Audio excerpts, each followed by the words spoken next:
missing my clock here. Can't tell which one is right. I have a 5:59 and a 6:01. But we'll go ahead and there we go. We'll go ahead and call our meeting to order at 6 p.m. Dr. Thomas, if you would conduct our roll call for us. Yes, ma'am. Mr. Davis. Here. Mr. Stevens. Here. Miss Davis. Here. Dr. Yeager. Here. Dr. Dykeman. Here. Mr. Worthy. Here. Dr. Gant. Here. Dr. Knox. Here. Dr. Maddox. Here. Okay. Thank you.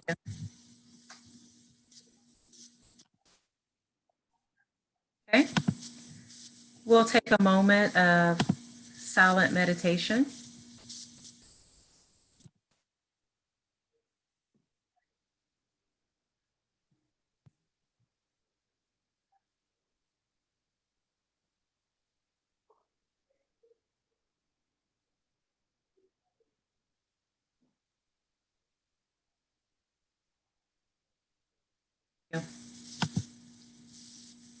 Okay. Moving forward, I'm going to open the floor for an amending or adopting of the agenda. I do want to make a comment, and that is that we have discussed the need for an executive session at the end of this meeting. And so we will need an amendment of some sort. Right now, that's not included. So moved. And so is that a motion to add an executive session on the end and a second by Mr. Davis? Yes.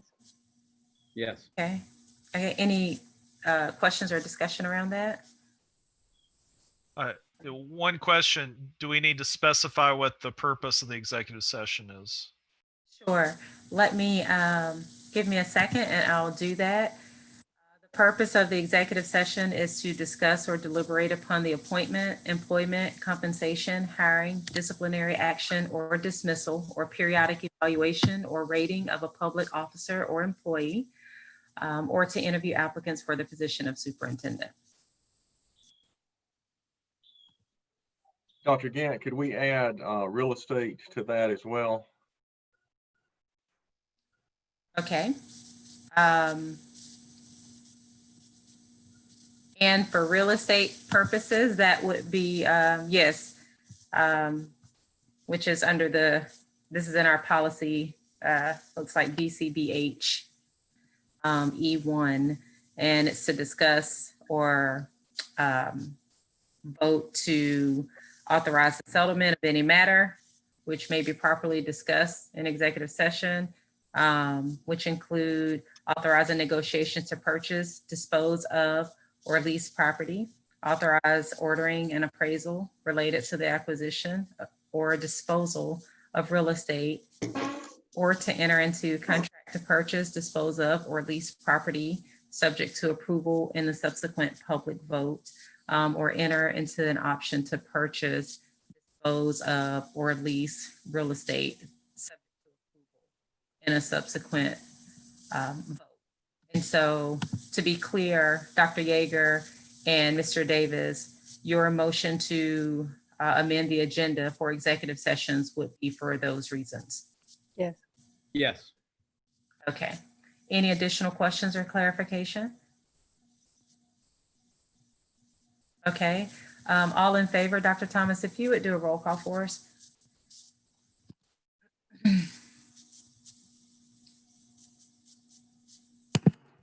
Mr. Davis. Yes. Mr. Stevens. Mr. Stevens. Ms. Davis. Yes. Dr. Yeager. Yes. Dr. Dykeman. Yes. Mr. Worthy. Yes.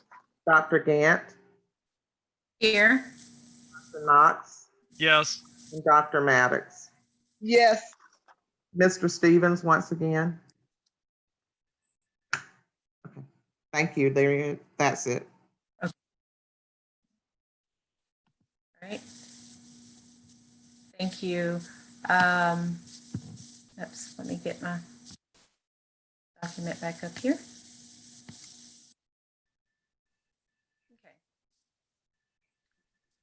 We will move, oh, I'm sorry, we won't move forward. That was to amend the agenda. Now we need a motion to actually adopt the agenda as amended. So moved. Second. Any other questions or discussion? Okay. Dr. Thomas, I know it seems a bit redundant, but It's okay. it felt a little No. bit better to have a public record. So No problem. It's fine. Mr. Davis, Yes. Mr. Stevens, Ms. Davis, Yes. Dr. Yeager, Yes. Dr. Dykeman, Yes. Mr. Worthy, Yes. Dr. Gant, yes. Dr. Knox, Yes. and Dr. Maddox. Yes. Thank you. Mr. Stevens is back, I believe. Mr. Stevens? Yes, I'm sorry. I got an Amber Alert and lost you a second. So there's a- Okay, no problem. That's recorded for the record, Dr. Thomas. I think so, yes. Okay. All right. Mr. Stevens, that your yes was a vote for the approval of the agenda. And it has been amended. I don't know if you heard that. Yes, ma'am. Okay, thank you. All right, we'll move forward with our public comment. And I will be reading our public, each letter. As a reminder, I will stop around the 3-minute mark. And Ms. Palmer, what I've done is I've gone ahead and pulled up all of the letters in that shared document. And so I've double checked myself, but when I'm done, if you could be sure, you or Dr. Maddox, just be sure that double check me to be sure all of the letters have been read. Okay, I will. Okay, thank you. Okay. So this letter is from David Jarrett, and it reads, I want the board to know that not all citizens of Athens support the demands of Alvin Sheets and the NCAA, I think an NAACP, concerning the school board. Although we need to be aware of the problems of white supremacy, most of the charges in the letter are unfounded. Reading a poem by the great Langston Hughes is not racist. Wanting a school superintendent who can work with and not against the board is not racist. While the board does have a lot of work to do to get the district back on track and to better communicate with the community, race baiting and fighting the same issues does not help with these problems.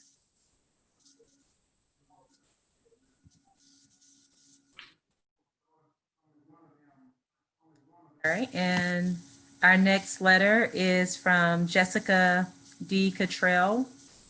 Okay, and it reads, Dear board members, thank you for the additional time you have provided to discuss the future of Classic City High School. Thank you, Dr. Thomas, for responding to feedback from the community and acknowledging the communication difficulties of the past.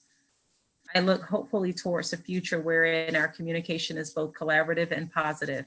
While I am encouraged by some of the to the school district plan, I am deeply concerned about the future of Classic City High School. We have a diverse community here in Athens. It makes sense to have diverse learning options available to them. Please vote to maintain our status as a standalone high school. Our staffing crisis must be resolved as quickly as possible. I was so glad to hear Dr. Thomas say that our students would be provided with the same level of instructional support as last year. We still need a principal to lead our school because Ms. Daniel is retiring this month. The LSGT is ready to fulfill its duty to interview candidates in accordance with the LSGT bylaws. When Mrs. Daniel came to us, she was notified about her placement in June. We know the right candidate can get up to speed quickly. The math and science teaching positions need to be posted and filled. We were notified on May 19th that our counselor and one of our ELA teachers had been reassigned to other schools in CCSD for the 2021 school year. We want them back. They are valuable members of our team that brought our attendance up over 94%. They were a part of implementing the innovative schedule that motivated our students to get their work done in a timely manner.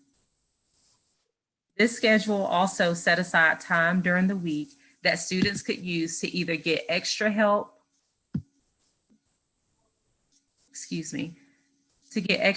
or work ahead. Many of our students took advantage of this opportunity to take more ownership over their learning process by completing course requirements ahead of schedule.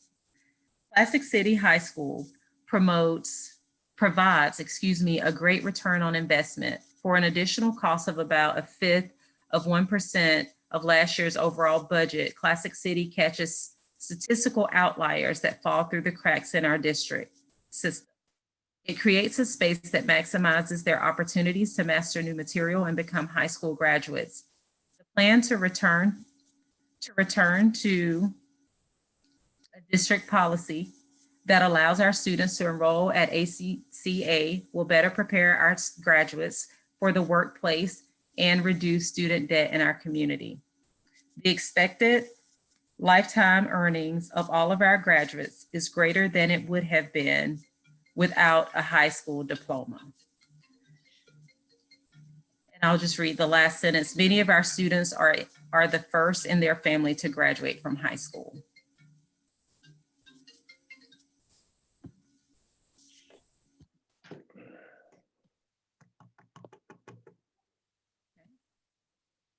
This next letter is from Dr. Diane E. Dunstan, and it reads, "It is with great sadness that I write this statement of appeal to you. As I mourn the tragic loss of so many individuals simply because of the color of their skin, I am reminded that silence in the face of injustice and discrimination is unacceptable in a civilized society. The school board gave a vote of confidence to its member who used a racial epithet directed toward the congregation in an African-American church in our community. White privilege is for you to feel sorry for him, but have little remorse regarding the trauma inflicted on those little Black boys and girls in attendance. The African-American community continues to be traumatized by the systemic racism, which allows the majority community to choose our leaders for us and vilify our men. Your treatment of Dr. Damon Means is an example of what you do to undermine any hope of progress leading to equity in education for our children. Children of color witness the maltreatment of a leader who should be regarded with respect and are assured that they have little chance for success. One of my mentors, who happened to be the first African-American woman on the Clarke County School Board, always believed that our children will not disappoint us. That is why she sacrificed so much to advocate for children. She always stated that children will work to live up to your expectations of them. What does the school board expect for the majority of the children in the district? The concerns from a majority of the African-American community have been ignored by this school board. The Athens-Clarke County NAACP has requested a public meeting with members of the Board of Education to discuss the plans for improving the educational outcomes for children of color in this district. We do not appreciate you supporting the use of racial epithets when addressing our community. We demand action toward addressing the findings on deficiencies in this governing board as reported from the accrediting body on public education in our state. We desire to be included in addressing these deficiencies, which directly impact the educational outcomes for our children. Black lives do matter to us, not a slogan, simply the truth. We will not be silent. We will continue to work toward equity and the education for all the children in the Clarke County School District. Respectfully submitted, Dr. Diane.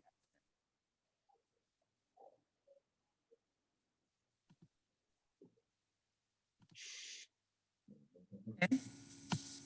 This next letter is from Eddie Freeney, and it reads, I am a lifelong resident of Clarke County and taught in our public schools.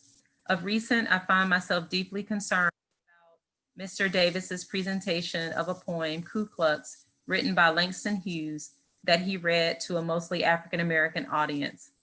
This poem was not a good choice, given the present political climate. I cannot offer any reasonable explanation to inquiring young people as to why this particular poem was chosen. I can address the African-American experience, slavery, Jim Crow, poverty, police brutality, racism, etc. But I cannot explain Mr. Davis's thoughts or reasoning. What were his intentions? How does this poem relate to him? Bad choice. And excuse me, this actually was from Joan Moon. That it's signed Joan Moon, but Eddie Freeney is at the top.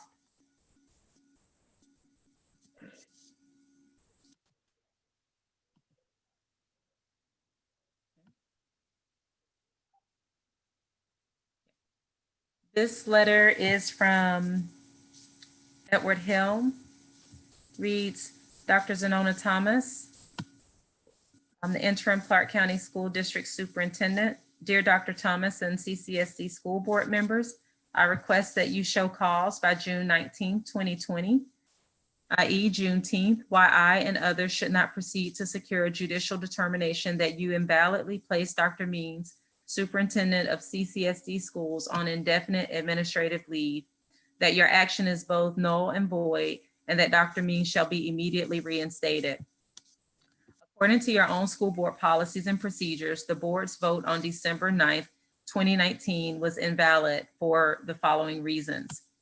No board policy or procedure specifically addresses placing the superintendent indefinitely on administrative leave, nor is there any provision in the July 18, 2019 contract of employment between Demond Means and Clarke County School District concerning this situation. Board Policy BCBF Rules of Order provides Robert's Rules of Order revised shall govern the parliamentary procedures at meetings of the board except as modified by board policies. BBD, Board School Superintendent Relations provide at 1, the board and superintendent together as a team of 10 form the governance team of the Clarke County School District. Both must do their jobs well for the organization to be successful and for the governance team as a whole to be effective. This term team is used to refer to the 10-person team of board and superintendent elsewhere in the policies and procedures. According to Robert's Rules of Order, for the board to depose from office or expel from membership from the team that is placing the superintendent on administrative leave require a 2/3 vote. The vote was 5-3 to place Dr. Means on administrative leave, and the vote result was wrongfully announced as passing. 5-3 is 62.5, not the required 2/3. The vote fell under the rules required to be followed by the board. Therefore, the action by the board being null and void, Dr. Means should be immediately returned to his duties as superintendent, including continuing to fulfill the provision of his contract, the continuous improvement in student performance and academic achievement. I support the board appointing Dean Maurice Daniels along with 2 members nominated by the NAACP Athens chapter, along with 1 or 2 members of the board to review the problems created by the invalid and wrongful actions of the board in removing Dr. Means, and also invite community and stakeholder review of the problems identified in President Alvin Sheets' letter to Dr. Thomas and President Gant. Sincerely, Ed Helm.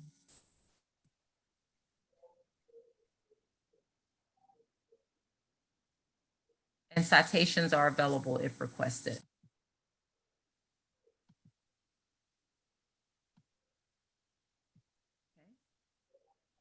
This next letter is from Dr. Frankie Hill. It's addressed to the Board of Education, and it reads, "Good evening. Continuing to violate the B policies that the Board of Education has constructed is overly concerning. As a group of professionals that represent 9 districts, the time has come for you to stop ignoring this community and making decisions that reflect solely your vantage. The BOE members that you have aligned yourselves with in making decisions that will impact the Clarke County School District for a decade. It is remorseful that the community has to be concerned with the possibility of the CCSD losing its accreditation and causing harm to the class of 2021. Again, we are in this position because of the inherent attitude of the board. For the majority of 2019, 3 board members, G. Davis, T. Maddox, J. Knox, have consistently ignored the desires of the community. Additionally, by Greg Davis stating in his feeble apology that he has benefited from white privilege and that he is hoping to understand better the racist ideologies that have affected his decisions, equates to him being a racist. We don't need declared racists making decisions for our students. Greg Davis needs to resign. His remotion does not need to occur while he is a BOE member.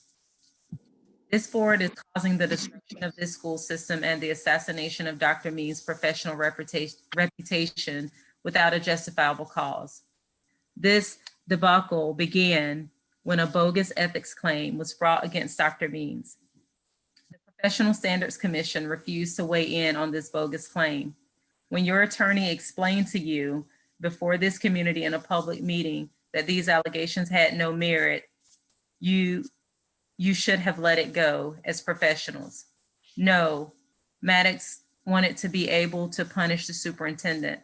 Instead of standing up to her knowing that the law does not allow you to punish educators, Charles Worthy gave it to you in print. Some of you as BOE members agreed to carry out the assassination of this Black man's reputation.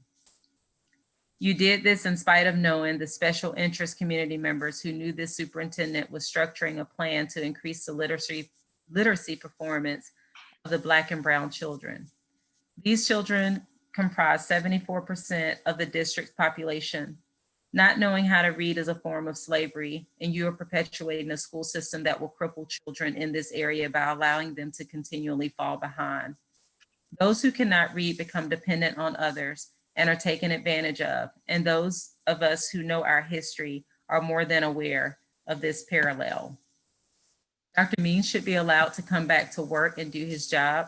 Here is your opportunity to demonstrate with fidelity to Cognia that this BOE can change and work for the good of all of our students.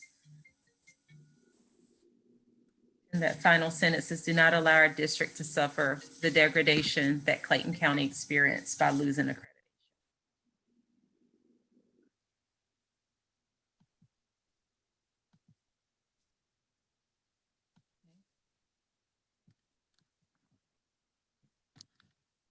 This next letter is from Mr. Fred Smith, and it reads, Dear Clarke County School Board, parents of Black and brown children should be aware that most members of the current CCSD school board aren't really going to do anything meaningful to address our children's educational needs. Wise up. They pulled the plug on Dr. Means' work because it was beginning to work.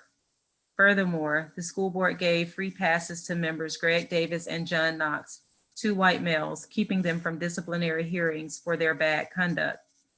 Black and brown kids get no such free passes from disciplinary hearings. It's clear many of you have little or no interest in Dr. Means' priorities in addressing the dismal educational outcomes of most African-American students in the district. It doesn't seem to matter that the schools were beginning to improve. High poverty, J.J. Harris and H.B. Stroud led the district last year on important state measurements. Just a few examples. The false and silent piece is sinful and unacceptable. The 80% non-white students in the district matter too. No educational justice, no justice. Sincerely, Fred O. Smith, Sr.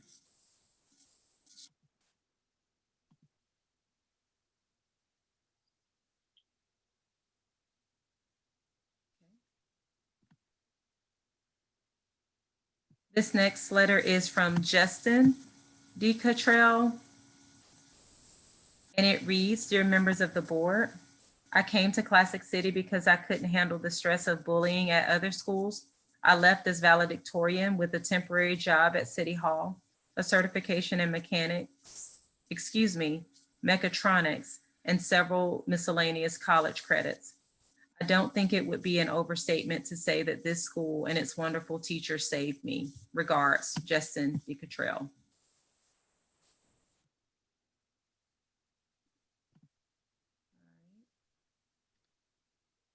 This letter is from Adrian Helm, and it reads, At the risk of sounding like a broken record, I implore one of you who voted to place Dr. Means on administrative leave to ask that that vote be reconsidered and this time vote against that motion.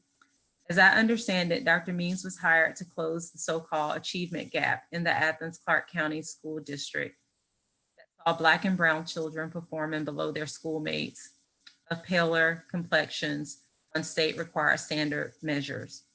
His report to the community last fall indicated that modest improvements were being made, and in some schools, substantial ones. Yet he was sidelined for reasons that have yet to be explained to the community, but which are suspected to involve conflicts with individual school board members whose conduct has been cited in the recent Cognia report. The report, which has prompted extra work by you to establish norms and processes Cognia found lacking. At a time when over 700 communities in several foreign countries are hosting protests concerning systemic and institutional racism in the United States, you have been asked by the NAACP to hold a meeting to clear the air about racial issues. I hope you will show your good faith with this community by agreeing to such a meeting. It might afford you an opportunity to explain why the champion for children you hired has been kept from doing his job. Thank you.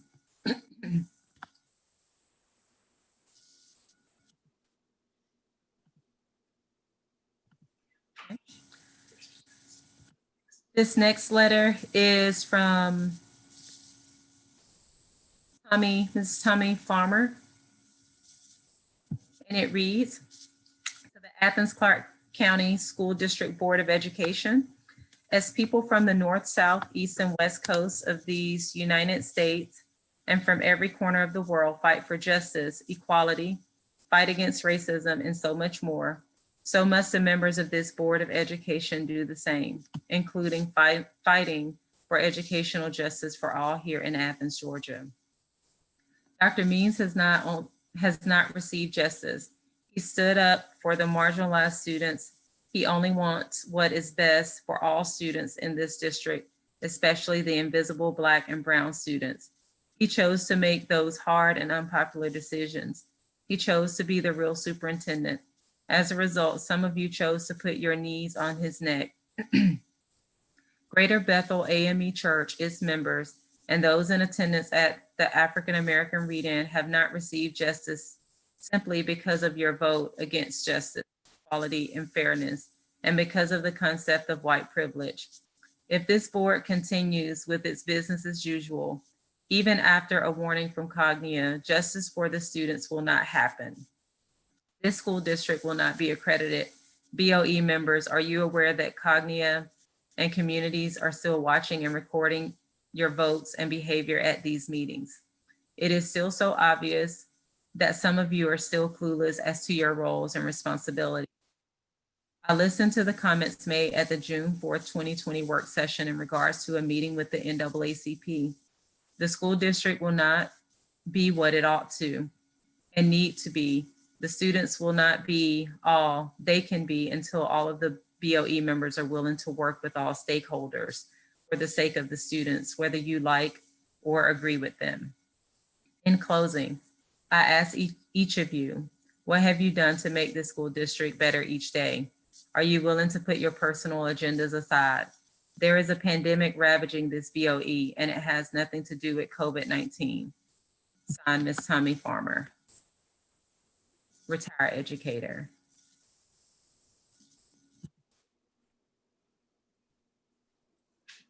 And This letter is from Mr. William Breeding to the Clarke County School Board, and it reads, "It disappoints me that we have to continue on the path that we have been on for the past few months. After watching the planning meeting last week, I was dismayed and somewhat disappointed to reach the realization that it is just registering with some of you that Cognia is serious and important. You were warned and told of this many months ago. One of you suggested that we need to focus on the future because focusing on the past will only delay what needs to be done to help the children. Since you did not listen when we were telling you that our children's lives are important, listen to these 3 points. You need to focus on the past so that I'm thinking that's supposed to be do not repeat the mistakes of the past. Return Dr. Means to his position, which he held prior to your attack on his character. Cognia told you of his leadership and the positive results he was instrumental in bringing to the children's future that you want us to believe is your #1 priority. His return will also send a message to Cognia that you are seriously rethinking your role as Board of Education members. Point 2, Greg Davis and Dr. Yeager shared on social media their desire to participate in the protests this past week. Dr. Yeager held a sign that said, "No justice, no peace." You are correct, Dr. Yeager, at least as it relates to the Clarke County Board of Education. You keep apologizing to the Black community for what? Your apology seems to come from the book 1000 Ways to Say It, even if you don't mean it. May I suggest that you say it by actions? Change your vote and insist that Dr. Means returns to his position. Mr. Davis, your apologies could be best shown by actions as well. Resign. Your presence on the Clarke County Board of Education will only tarnish all that they do. Mr. Charles Worthy, I have asked you several times. Now I am begging you, put the handbook that you wrote as a guidance to new board members in the hands of the 3 new members.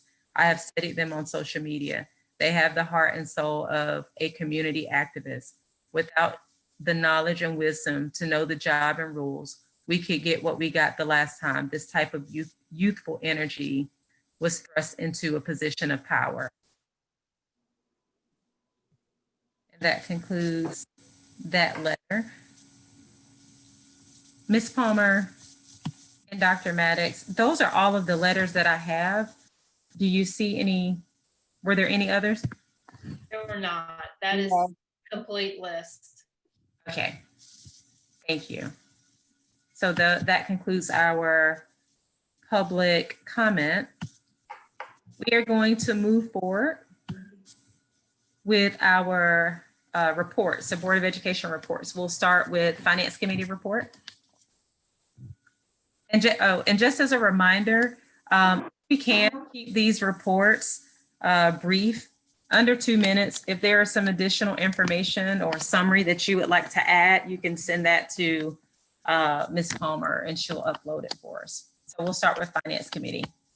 The Finance Committee, we haven't met recently, and that's because we're in the budget process. I talked to Mr. Griner today, and we are planning a meeting probably the latter part of this, month. And we would be sending you the date and time pertaining to that meeting because he's going to give us an update on the May financial report. So that's my report.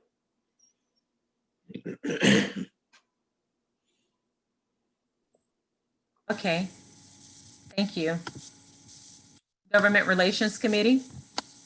Yes, thank you. We have a Government Relations Committee meeting on June 16th from 4:30 to 5:30. It's been shortened because we have a community budget meeting starting at 5:30 on the 16th. What we will be discussing is our 3rd joint county commission district session. And just as a brief review, we had a meeting on August 26th, And then we had another one on February the 10th. And so this would be our third one. What we are suggesting to the county, because they're actually sponsoring this one, and it would be sometime in August of this year, is to continue talking about trying to read my own writing here. Talking about summer opportunities and after-school opportunities for our youth, both in the community, on school property, and just kind of like how we can work together with the county to engage all young people in some activity in their free time, so that all young people have a connection to this community and to some type of organized activity. That's our aim and ambition.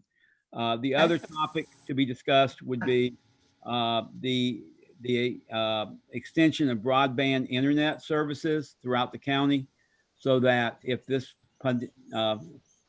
pandemic continues, all our students can still participate in their learning. That's Okay. from my point of view. Thank you. Okay. And just as a reminder, if, it may just be helpful to include this information, particularly if it's going to extend beyond our time, or it may just be things that you're not able to cover, to include this information in a written summary so all board members can have something to reference. Okay. Policy committee.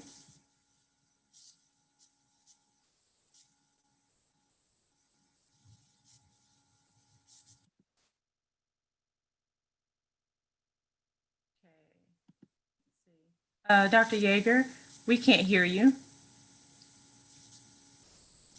I even started my timer. Excuse me, let me start it over. Thank you for, All right, thank sorry. you for. We've met twice since our last regular board meeting on May 21st and June 4th, doubling our efforts. As we mentioned last month, we are focusing on the policy related directives in the Cognia report. This week we have 15 policy revisions to post for public comment and 7 policies to be adopted or rescinded. In the coming weeks, we'll continue to review and revise old policies, out-of-date policies, as we mentioned before, but also revisit some of the B policies highlighted by the report. Finally, I've approached GSPA Policy Services to discuss their possible assistance with our policy revisions. Our next meeting is June 18th at 4:30. That's the end of my report. Great, thank you. That was less than a minute, even with the delay. I've learned from great. that. All right. Let's see. Property committee.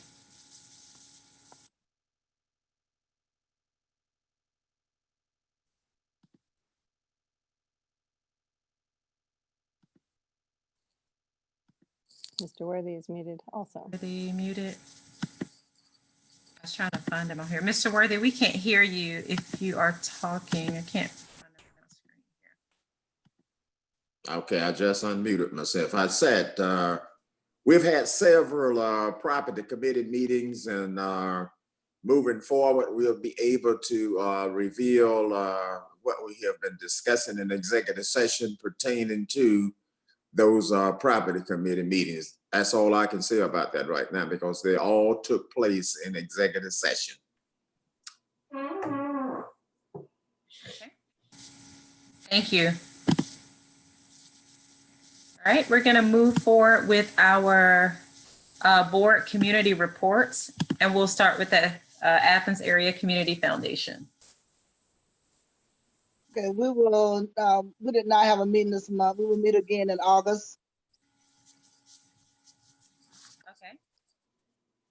Thank you. What about our Community Oversight Committee? So the Community Oversight Committee met this week. And I just wanted to remind everyone that the Community Oversight Committee is an independent entity, and I just represent the board on the committee.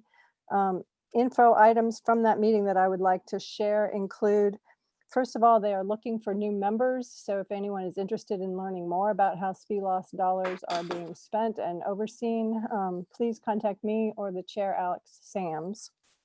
The second observation I'd like to report from the meeting is that tax receipts for April are down 13%, which is, of course, a response to the COVID, but it's not as bad as some people were thinking that it would be. So we were sort of pleased that it wasn't so bad. The committee was also presented progress on Hillsman renovations and finalizing Hillsman, Cedar Shoals athletic facilities, H.T. Edwards manufacturing labs, which will be ready by August.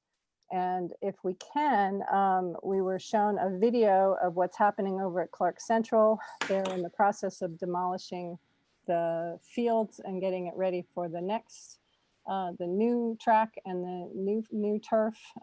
This video is available on the operations website if you're interested. You can just let that play. It's a time lapse. The last 20 seconds are the most interesting when they take down the stadium bleachers, etc. Clarke Middle has an architect engaged and they're meeting with the LSGT in August to decide whether renovation or rebuilding is going to happen. West Broad is forming a committee to work with the architects on the 7 schemes generated at the last previous meeting, public meeting. Interested people who want to be on that committee. I know several people in the community have already requested to be on that committee. If you're interested, please let me know or contact again the chair of the committee, Alex Sams. Oops, there's the end of my timer. The last thing I was just going to say is we talked quite a bit about what Mr. Davis mentioned, using some of the SPLOST money to help with internet connectivity. That's the end of my report. Thank you. Envision Athens report.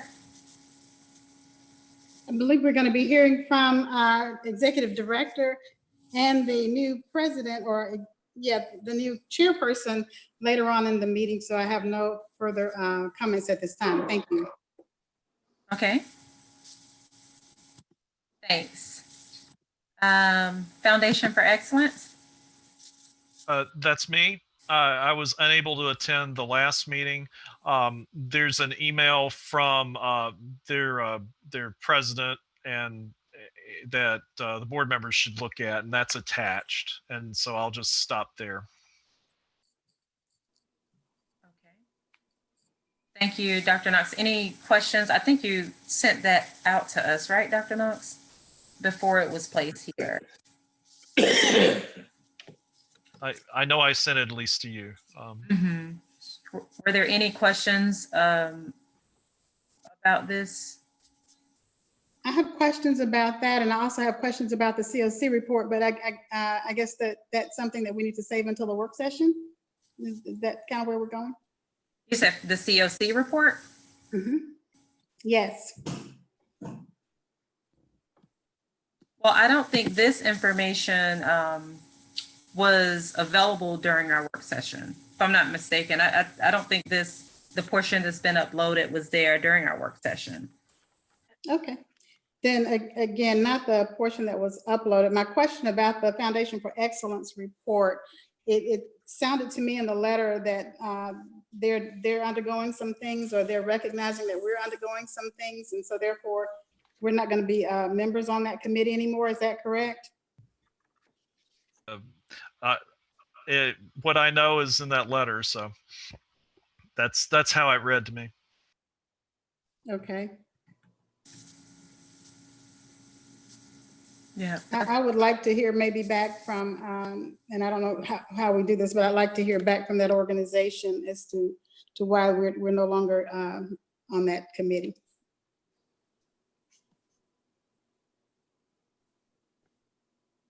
Okay.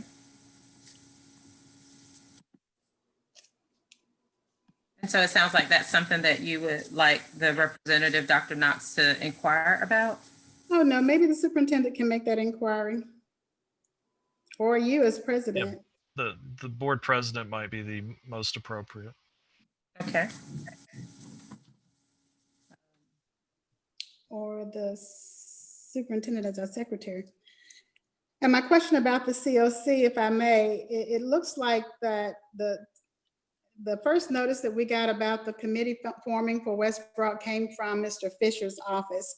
So now I'm hearing that it's coming from Mr. Sam, what was his last name? Alex Sams. And so is he an employee of the school district? Linda, he's just the chair of the COC. I just listed him as the contact. He is not forming the committee. It is Mr. Fisher who's forming the committee. Okay, I thought you said that people should contact you or Mr. Sams and so Just that because I didn't get an email from Mr. Fisher, I didn't know if people needed to contact. So what I understand is that there's going to be a process. The communications for the school district will announce the process and provide a formal way of applying to be on that committee. Okay, so this is actually, okay. Until that happens, they can talk to me or Mr. Sams. So this is still a school system project for West Broad, right? Yes. Okay, thank you.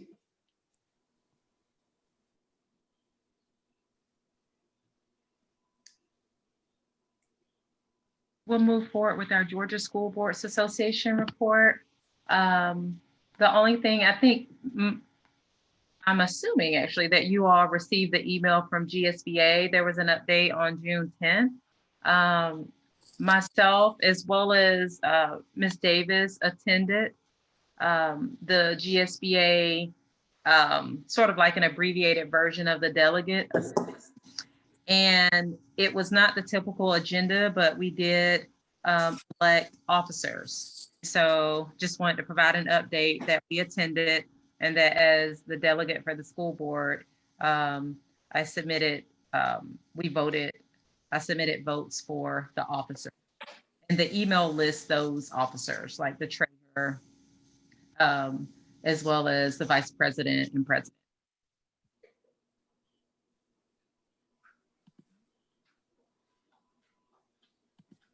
All right, any questions?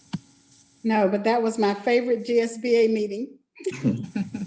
It was very quick and efficient, just really good and informative.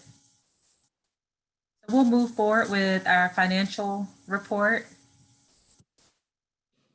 Okay, thank you, Dr. Gant. Y'all have before you the April financial statements. You can see the top two lines, cash and our investments, roughly 54.5 million at the end of April. That number, of course, continues to decrease as our expenditures continue to catch up with our revenues, as we've stated in previous months. Lisa, if you'll scroll down a little bit more, you'll see the head of last year we were at 48.7 million, 55.4, and that'll kind of, we'll talk a little bit more fund balance, which is mostly our cash position. Again, the same 55 million.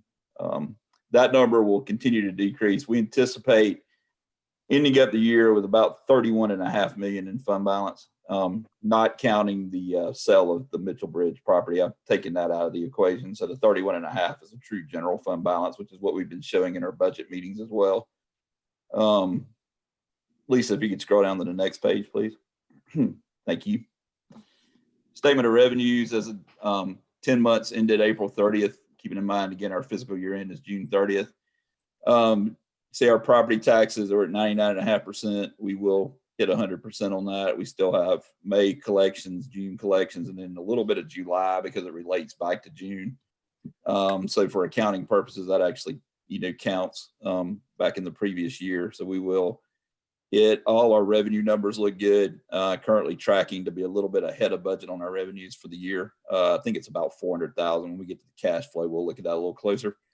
Lisa, if you could scroll down, please.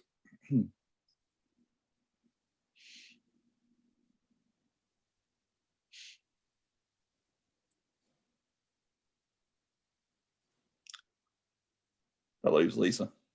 I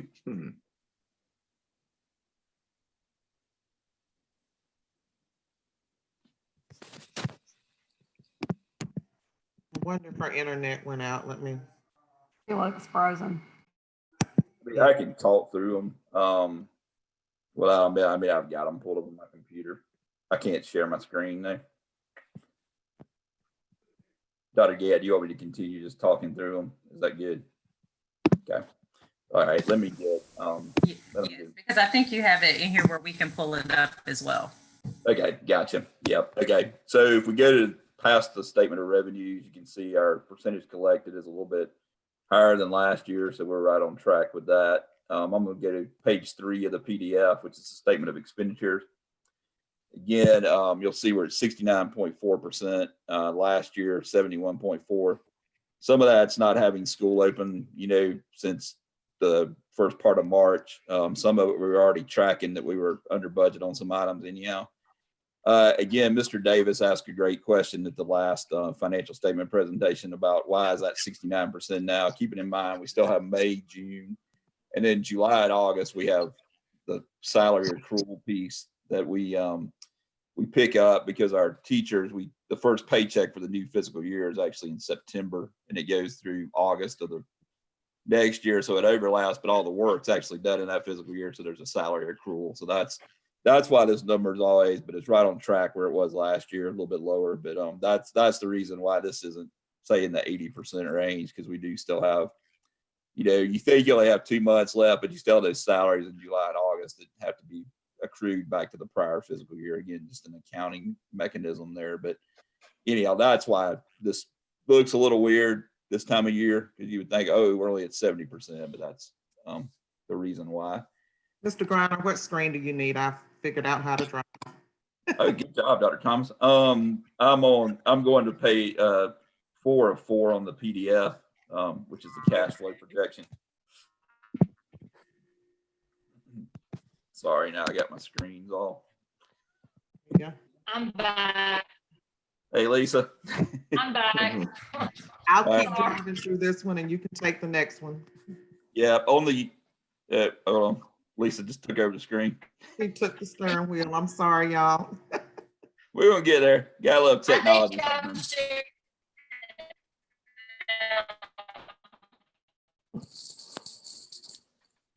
All right, while Lisa does that, I'm gonna go ahead and talk about the cash flow statement. So the cash flow statement, the most important number is the highlighted number down toward the bottom. You can see projected about 3.5 million. I will go ahead and tell you we're basically finished with the May financials, and that number is a little bit even higher. Okay.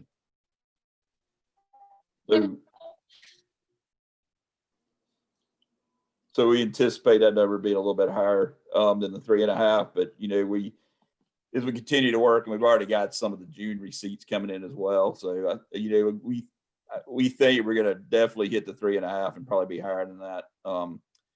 Again, revenue's a little over budget on the revenue side, which is what you want. And of course, our expenditure is a little under budget. Some of that, we were already tracking that. And then again, not having school since March has definitely brought some savings and as we've talked about the budget, these savings can really be used to offset the fund balance that we're projected to use in the FY21 year. So it's kind of a good mechanism to realize we're saving money this year that we can apply towards next year when we're going to have the 11 to 14% state cut. So again, the financials are in very, very good shape. Very fortunate where we're at with our fund balance. I'll be happy to answer any questions y'all might have on the financials.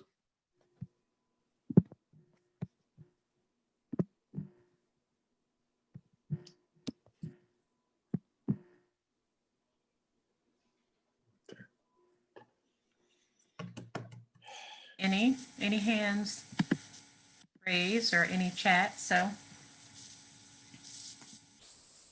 we'll move forward. Mr. Griner, if that was all for the financial. Yes, ma'am. Dr. Gant, that's all. Okay. We can move forward with the audit statement. Yeah, let's see. Is Lisa back on or did we lose her again? I don't see her, but. Dr. Thomas, are you able to pull up that document and share it? I have it pulled up. One moment. If I can determine how to share it, I will. I really just want to, I'll talk for a few minutes while. This is our FY 2019 financial statement audit. We actually received it into March, and then with everything that's been going on with the pandemic and everything, just the realization, I think I realized last month we never presented it to the full board. Even though y'all should have received a copy from the Georgia Department of Audits, I think every board member receives a copy of the audit, but we haven't presented it in a public meeting. And I think we should always share good news, and this is definitely good news with our audit. All the congratulations goes to Larry Hamill, previous CFO, and Mr. Schieneman, who's the current director of finance. This is definitely their piece of work along with the rest of the department. But I really just wanted to get to the very last page of the audit because it kind of summarizes. So if you could go to page 77, I think, Dr. Thomas. Sure. This kind of highlights the main points of the, you have to go through 77 pages to get here, but this is where you can see up at the top, the type of audit report that was issued is unmodified, which is the highest opinion or audit report that you can receive. So that's awesome. No internal control over the financial reporting. There were no material weaknesses identified, no significant deficiencies noted, so no findings. They review our federal awards programs. They typically look at Title I, special education. They kind of hit the higher programs there, funding wise. A lot of times they look at school nutrition. So we had no material weaknesses or no significant deficiencies there as well. So this is as clean an audit report as you can get from the Department of Audits. So we're very happy. Kudos again to the entire business services department, as well as our federal programs in making this happen. And I'll be glad to answer any questions. I know y'all have had this for a little while. If you didn't receive a copy, let me know. My understanding is the Department of Audits is supposed to email a copy to every board member, but you know. So I did get a copy, and I literally did have some questions, but I was going to save them for our finance committee because they're more educational for me. And so okay. Yeah, I'll bring it in. Thank you. Ms. Davis, we can definitely, when we have the meeting in June, I'll make sure we put that on the agenda that we can. Thank you. Yes, ma'am. I couldn't find my little notepad where I wrote them either, so I have to Yeah, start. and I apologize. We should have presented this in April. It's just one of those things that fell through, and then I realized I was sitting in last month's meeting going, we hadn't presented it, so that's why I got Lisa to add it to this agenda. So. Thank you. I was very excited about the unmodified, and yeah, but there are a couple things I just need some education on. Okay. Yes, ma'am. We can definitely go over them.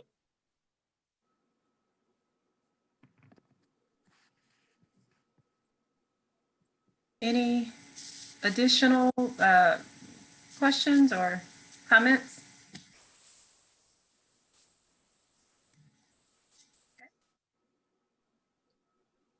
We'll move forward with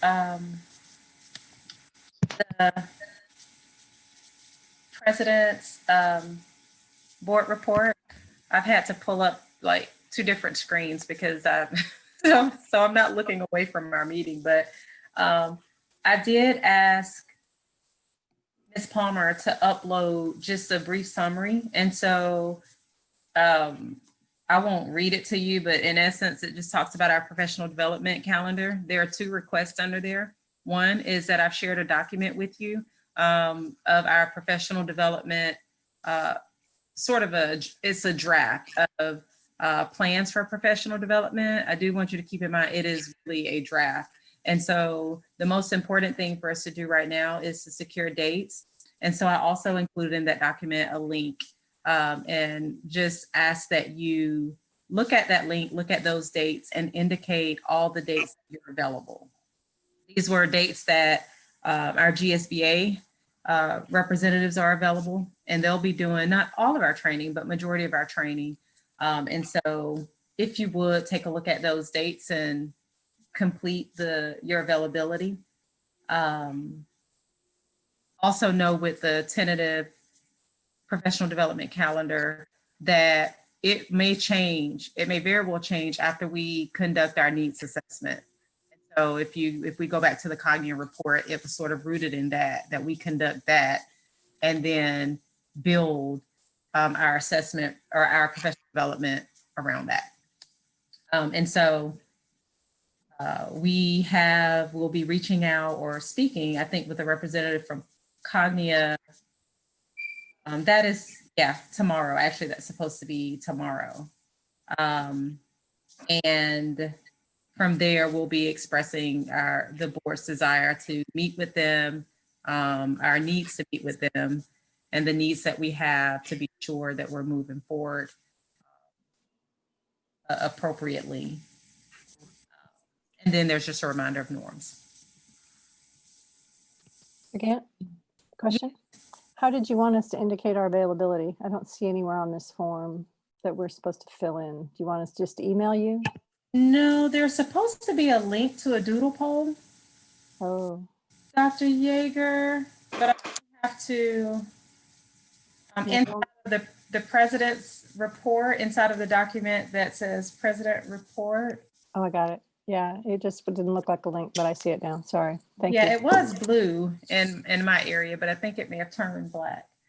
I see it now. Thank you. And a reminder, like this is whole board training, so it is important that we nail a date that all of us can attend. I will also say real quick that GSPA, they're offering not all of their, I don't think it was all of their trainings, but a good bit of their trainings before a date in September for free, given like where we are with COVID and the pandemic. And so, you know, that's important to keep in mind as well. Will these mostly be online, or do you anticipate up until a certain date? And then right now, that has not been determined. We did talk about, you know, most of these being able to be online, particularly the ones that are going to be happening, you know, if we decide to have trainings in June, right, later this month in July. Okay. They're open to doing that. There are some, with that self-assessment training, that's the most important piece as it relates to our cognitive report, but then also as it relates to filling any additional trainings in and making any changes. And so they, and Dr. Yeager, I'll probably need to chit chat with you about this because it's related to the email you sent out. With the self-assessment, in a nutshell, we can do the written self-assessment, so the written, the hard copy, and we will then have to tally our votes and like analyze the information. Or we can purchase a module from GSPA as a part of a packet. They will meet with us. I don't know if it'll be the full board or if they'll meet with the president or Dr. Thomas and policy. But at any rate, they'll sort of go over how to administer the GSPA assessment. We went through it on my last call with them. We didn't get through everything, but it seems like a fairly simple document. And so there are options, even if we're meeting online, to go ahead and get a significant portion of our summer trainings done. Dr. Gant, I'm still challenged by this, where to indicate preferable days for GSPA training. I have it pulled up. I can send you all the link in an email. If Okay. that would be helpful. Thank you. And the only thing I'm noting is that they're usually on the heels of the policy committee meeting almost every month. So we might want to move policy a little bit earlier so that we're done in time for this meeting to start at 5:30. Policy meeting. Policy is typically from what, 4 until? Well, I think it's officially 4:30 to 5:30, but we're in our accelerated mode. We might need more than an hour. So I'll work with Dawn and see if we can maybe work on that. I thought we Okay. met till 6. We Trish. often, yeah, lately it's been 4 to 6 instead of 4:30 to 5:30. So Dawn, I don't know, maybe. It's Dr. Yeager, it's on the agenda for this coming Thursday's policy committee meeting to discuss. We don't have any meetings approved yet going forward on the calendar. So we'll both discuss the dates and the times for those meetings. And of course, we can do it at the committee's. Yeah, we can start a little earlier, best. maybe. Yeah. Yeah. Okay. And if we need to, as a board, you know, if I need to go back and inquire, because originally I think I may have had 6 to 9, and then that felt a little bit late. And so I was trying to, you know, adjust for us, but then also for the trainers. But I think they are open. And so if we need to adjust, I can go back and ask as well.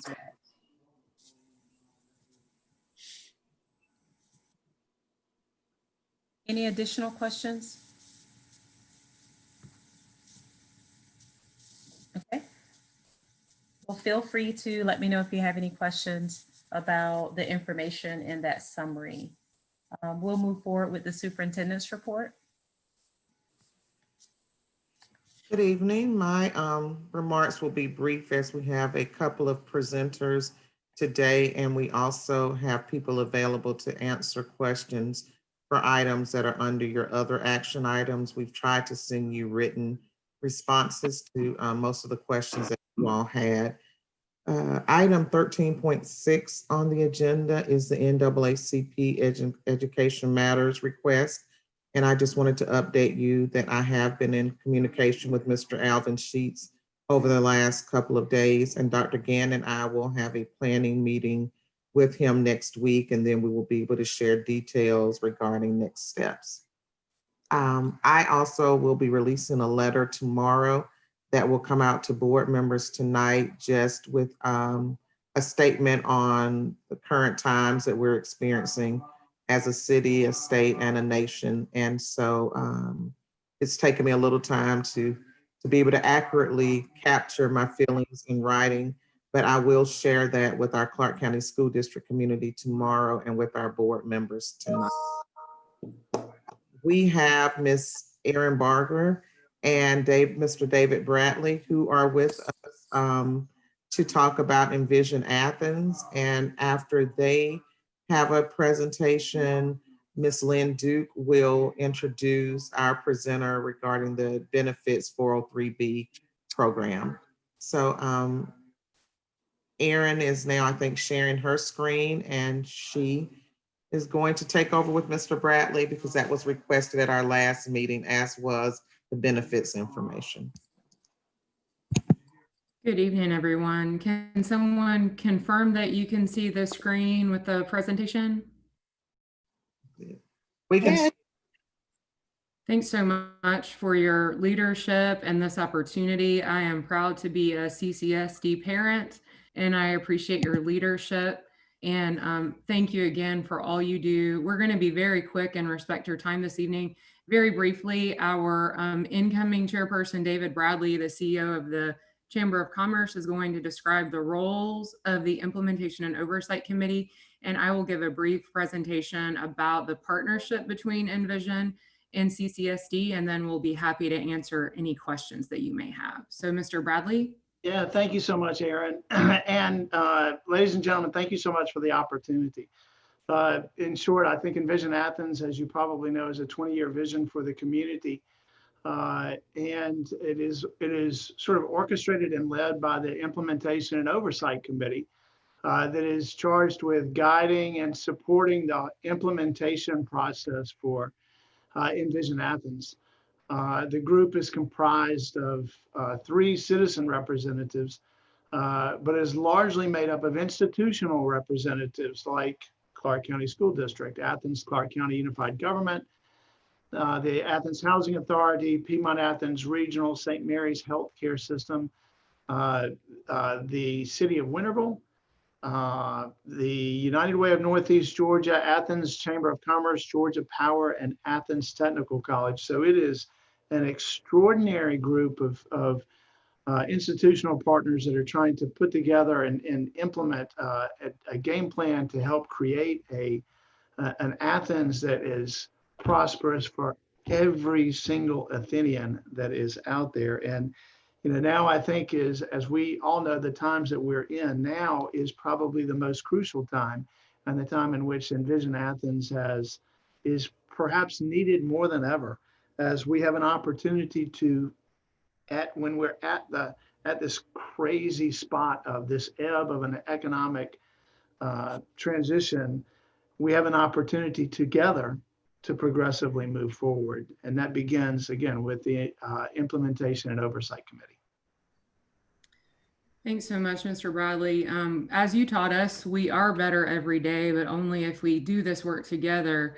So rather than reinventing or changing anyone's plans, Envision Athens exists to coordinate the strategic plans of our key institutional organizations and essentially bring those together in cohesive collaboration across the community. We know that CCSD already enjoys really strong partnerships. And so through Envision Athens, those partnerships are only deepening.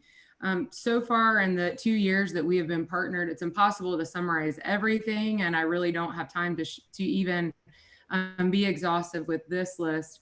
But some of our mutual outcomes have been increasing training for counselors in both trauma-informed care, as well as access to understanding more about workforce development, hosting CTEA instructors at local manufacturing locations, working collaboratively to address SNAP and WIC underutilization, and then just doing everything we can to spotlight the good work that the district is doing.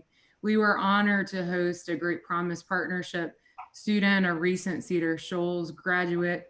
She was excellent, and in partnership with the Chamber of Commerce are just increasingly deepening the impact of the school district in training tomorrow's workforce and increasing the number of partners who are willing to host Great Promise Partnership students, as well as open their facilities to more training opportunities and support amazing programs like the Career Academy, CTAE, culinary, and so much more.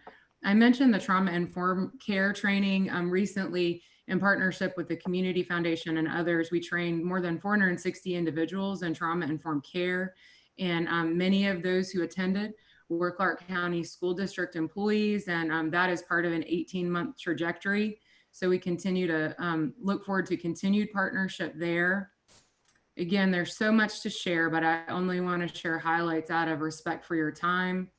We've also pivoted with you, as you all did an amazing job of doing what was needed to provide meals.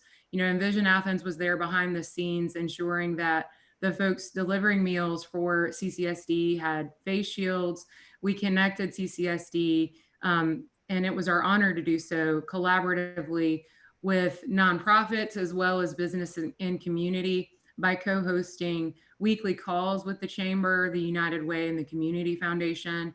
We've worked very closely with Emmanuel Stone and his culinary program to support the Career Academy food truck, as well as help develop the Made in CCSD brand, which we're very excited about. We've also just tried to show up and support both at Cedar Shoals and other locations. And then just to close, we take very seriously that we're not here to spotlight what we do, which is why we only share these things when we're asked. And so this last section here just shows that we are here to not celebrate our role, but to celebrate the important cornerstone that you all play. We appreciate your time and the partnership. Thank you so much. Happy to take questions. Yeah, happy to take questions, and we're delighted to you know, Ms. Davis has been and Dr. Thomas have been very much involved in the implementation and oversight committee, and I have the pleasure of working with Lawrence Harris on Educate Athens division. So it's and make no mistake, y'all, that the cornerstone of long-term economic prosperity for all is education. And that really is the foundation of Envision Athens. So we'd be glad to take any questions. Mr. Davis. Yes, thank you. I'm really interested in this Great Promise partnership and connecting with our school counselors. So what does that look like? How is that done? So, Mr. Davis, the connections, we're not necessarily connecting GPP with school counselors. It's connecting workforce partners and increasing their capacity and opportunity to host those students, as well as Career Academy and other student interns. And then the connection with school counselors was to increase capacity for trauma-informed care and then bring them on site to local manufacturers for panels and other opportunities to get on-site experience, places like Carrier Transicold, so that as they prepare students for the workforce of today and tomorrow, they have on-site experience and increasing connectivity. And I know a really solid externship program has also been established to aid in that effort.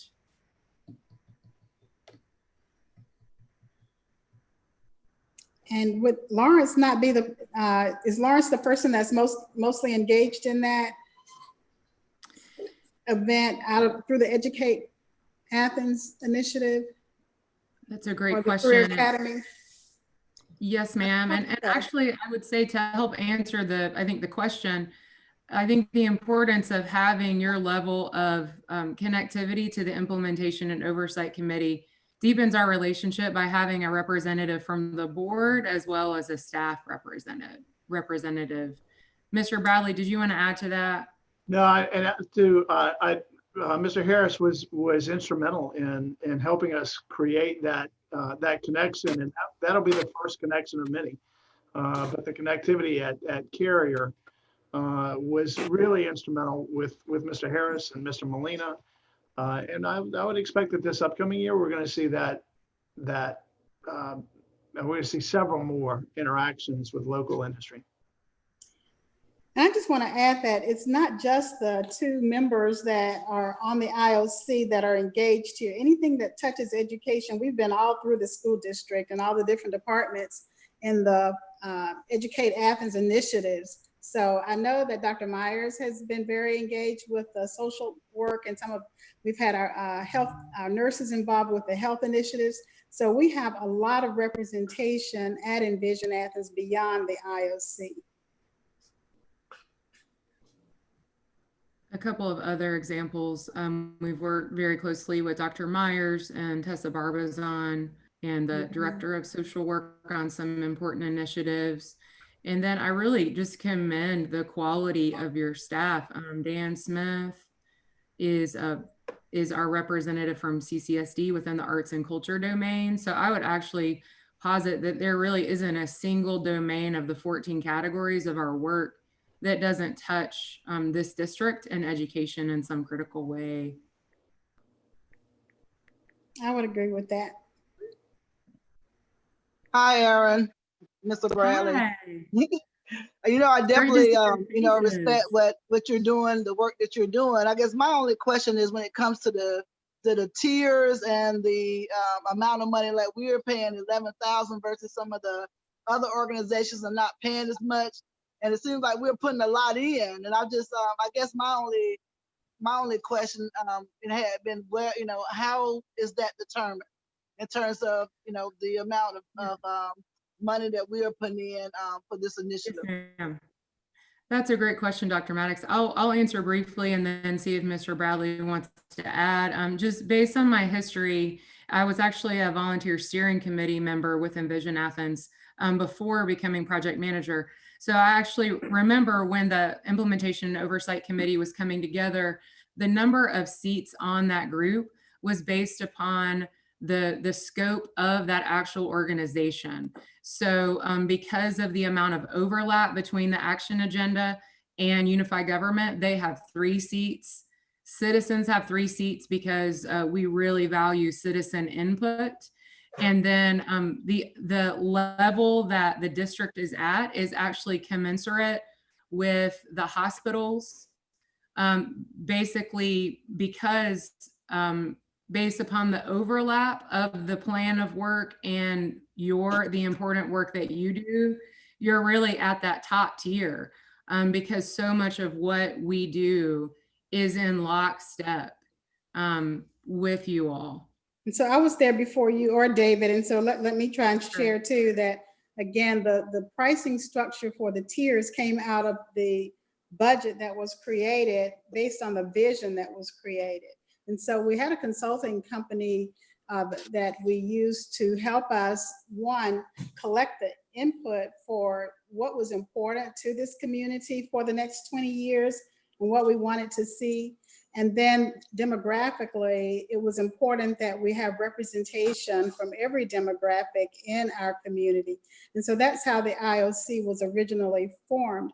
In terms of the funding partners, that just simply came down to who were the largest employers who would have the most impact on the decisions that we make as we build a governance structure for the future.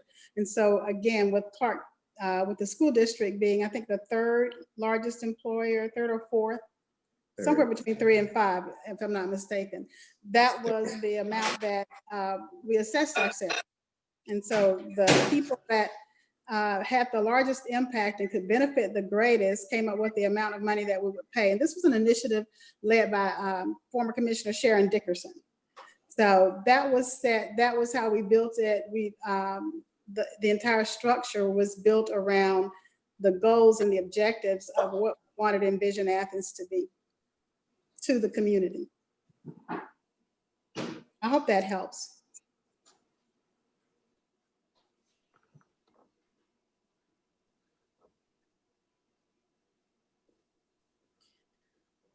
Any additional questions? Again, we'll just say we're so appreciative of the work that you do all the time. You're, a lot of times underappreciated, but the work that you do is some of the most critical work that takes place in Clarke County. So we are indebted to you for your support of Envision Athens, and we are committed to being a partner agency for you in helping create the best school system possible.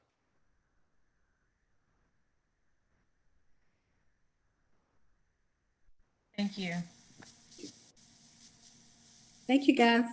Thank you. Thank you so I think much. we did great work. Yeah. Thank you, Erin. We appreciate you.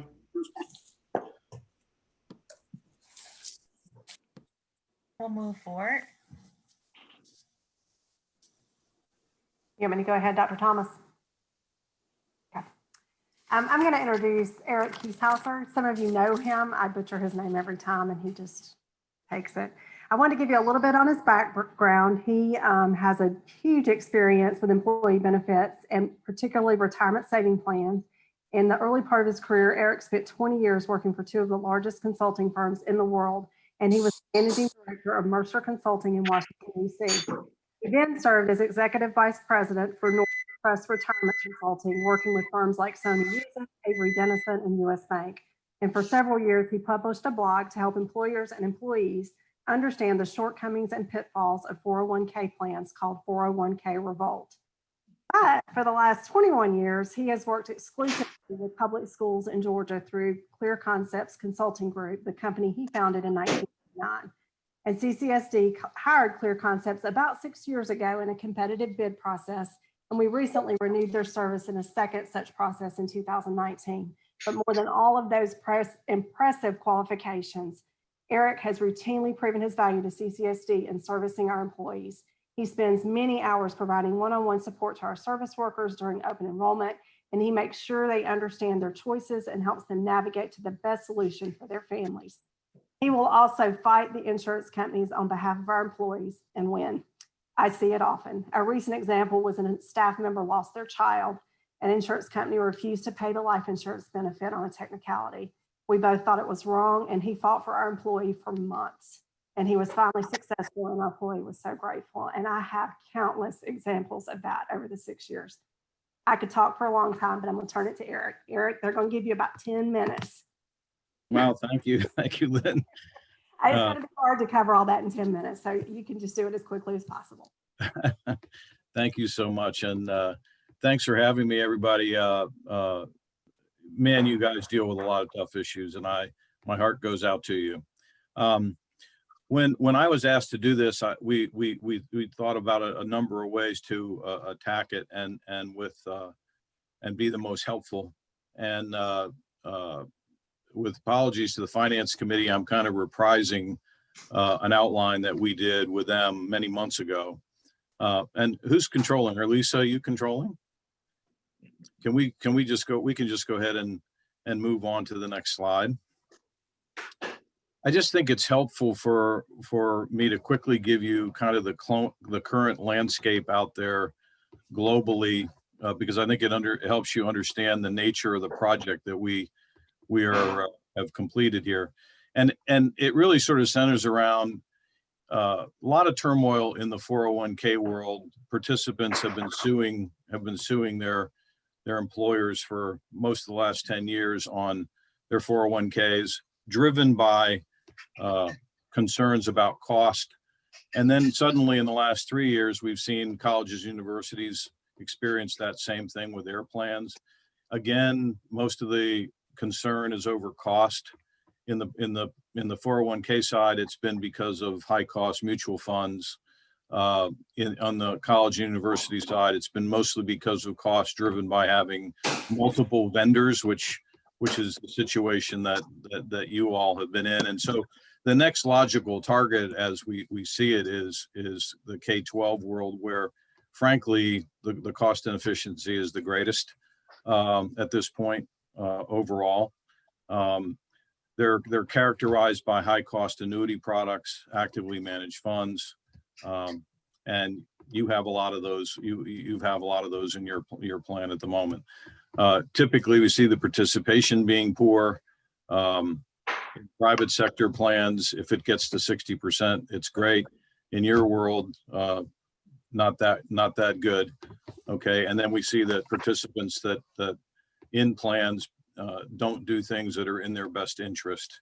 So that's kind of the global landscape. And when we come down, let's flip it now, Lisa. When we come down to the current landscape with you all, I think you know, I mean, your employees have a choice. They have three parts of their retirement plan. They'll either be in TRS, the teacher's retirement system, or they'll be in the public school employees retirement system.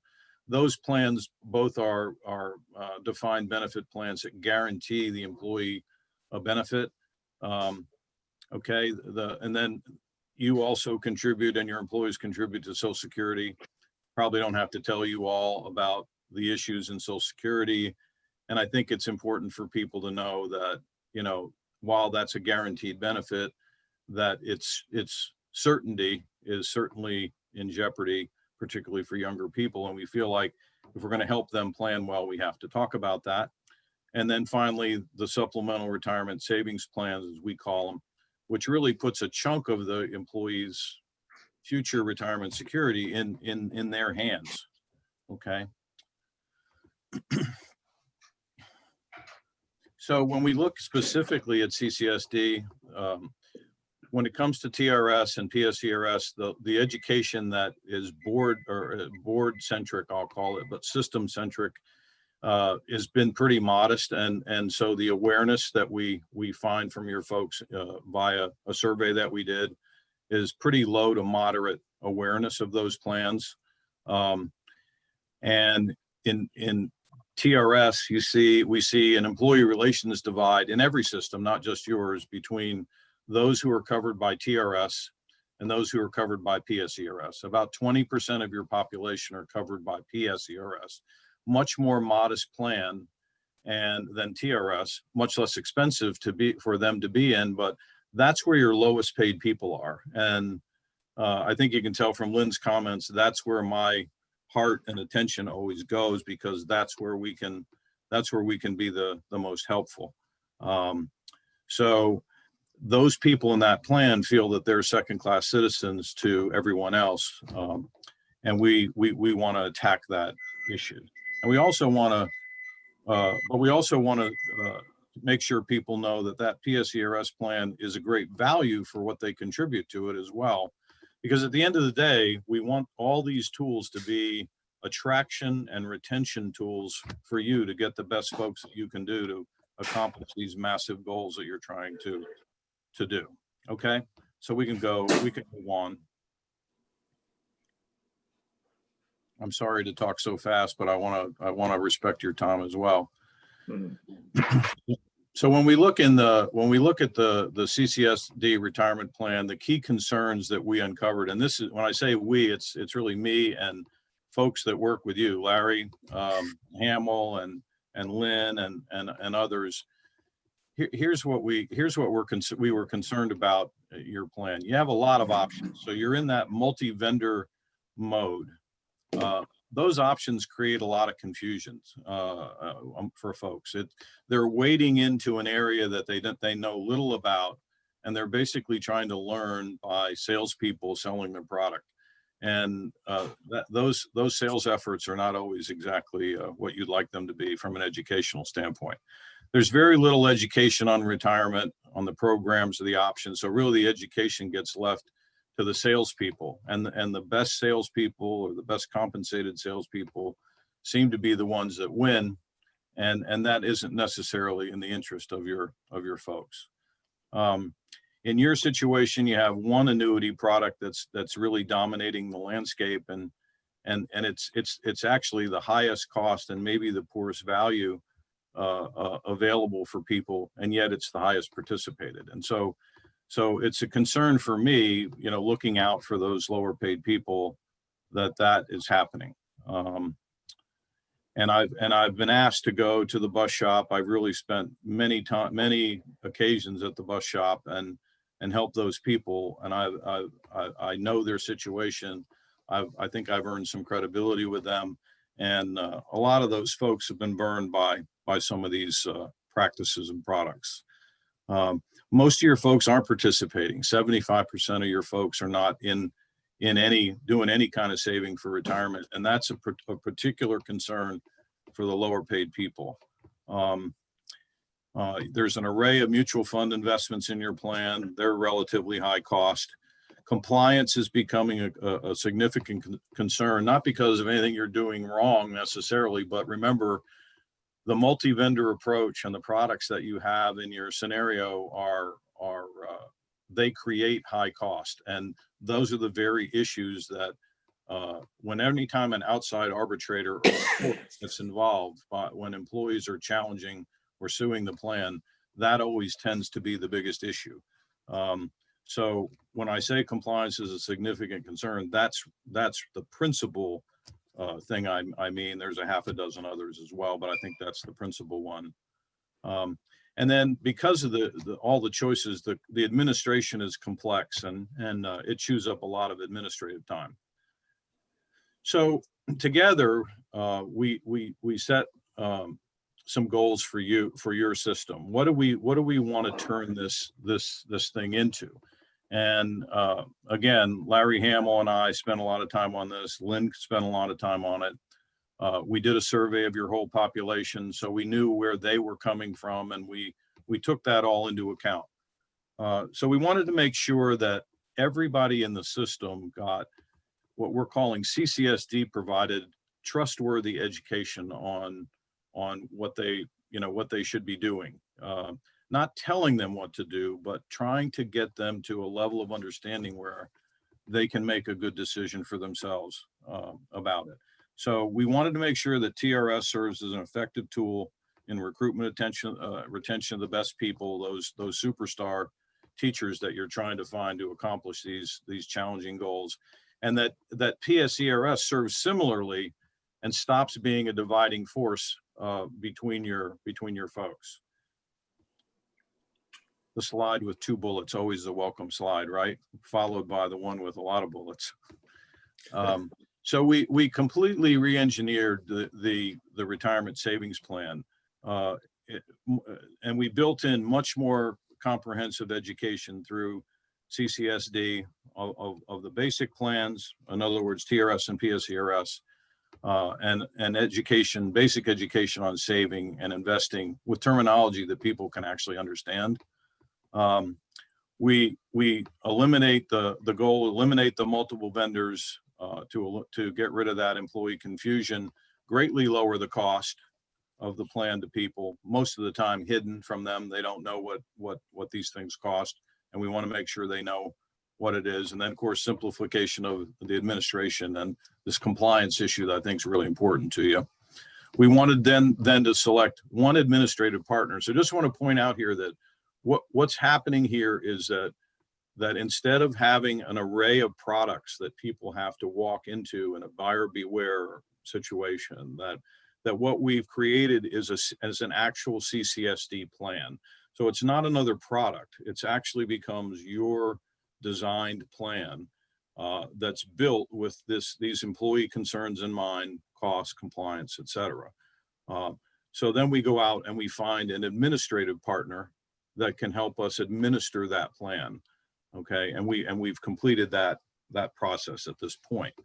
Okay, we've created materials to help folks understand, and we've got a series of meetings planned. This has been challenging because of COVID, obviously, and we're going to have to do a bunch of virtual meetings in the next 6 to 8 weeks. But there's a lot of employee engagement planned for that scenario. I think you've seen the video that we did that Dr. Thomas introduced, and I think that's a great start, but we have a lot of hand holding to do going forward.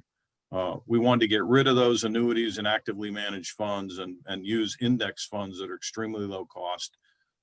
We've done that. There was an annuity with a floor guarantee in there. We actually wanted to hang on to that. I think I've talked about costs enough. And we wanted to give, most importantly for the employee, an easy way for them to make a decision. And I think you'll see that we've accomplished that. So basically, instead of this buyer beware scenario that we had, where people had to wade into all these options and listen to salespeople, we created a situation where CCSD is really bringing its collective knowledge and buying power to bear on behalf of these folks that do such a good job for you, and particularly those lower paid ones. So we've created now an education platform of, with the presentation of the video. We'll be doing seminars and webinars. We created a retirement savings guide, which are printed pieces, and those are out there. We've created a "Can I Afford to Retire" worksheet, which is nothing more than a little budgeting tool that people can use to kind of, what's my retirement going to look like? What are my sources of income going to look like? And for those who maybe have never budgeted, a format, a template for them to figure out what their expenses are, so they can actually get a sense of whether they can afford to retire at all. And then a supplemental retirement savings booklet, which is a booklet to describe your plan. And these booklets were created primarily by my team here and customized for you. And they've been printed, and there are copies to give to everyone, cooped up in your benefits office with us unable to distribute them at the moment. But we put them all out there on PDF, so they're all available for folks to see. And then we've created a series of investment buckets, which, again, this is just an attempt to use simple terminology. They're really model portfolios is what a professional would call them, but we didn't think that would mean a whole lot to people, so we avoided that vocabulary. Okay, and then we want to provide individual guidance and decision making with an advisor that's not selling anything anymore, but who's simply explaining your plan and helping people make the best decisions from your, in your plan. Okay, and then, just in terms of goals for employees, what we want every employee to know is, what's my basic retirement plan, whatever one it may be, what's that going to do for me? What will my Social Security benefit be, and how likely am I to get it, which we think is really important.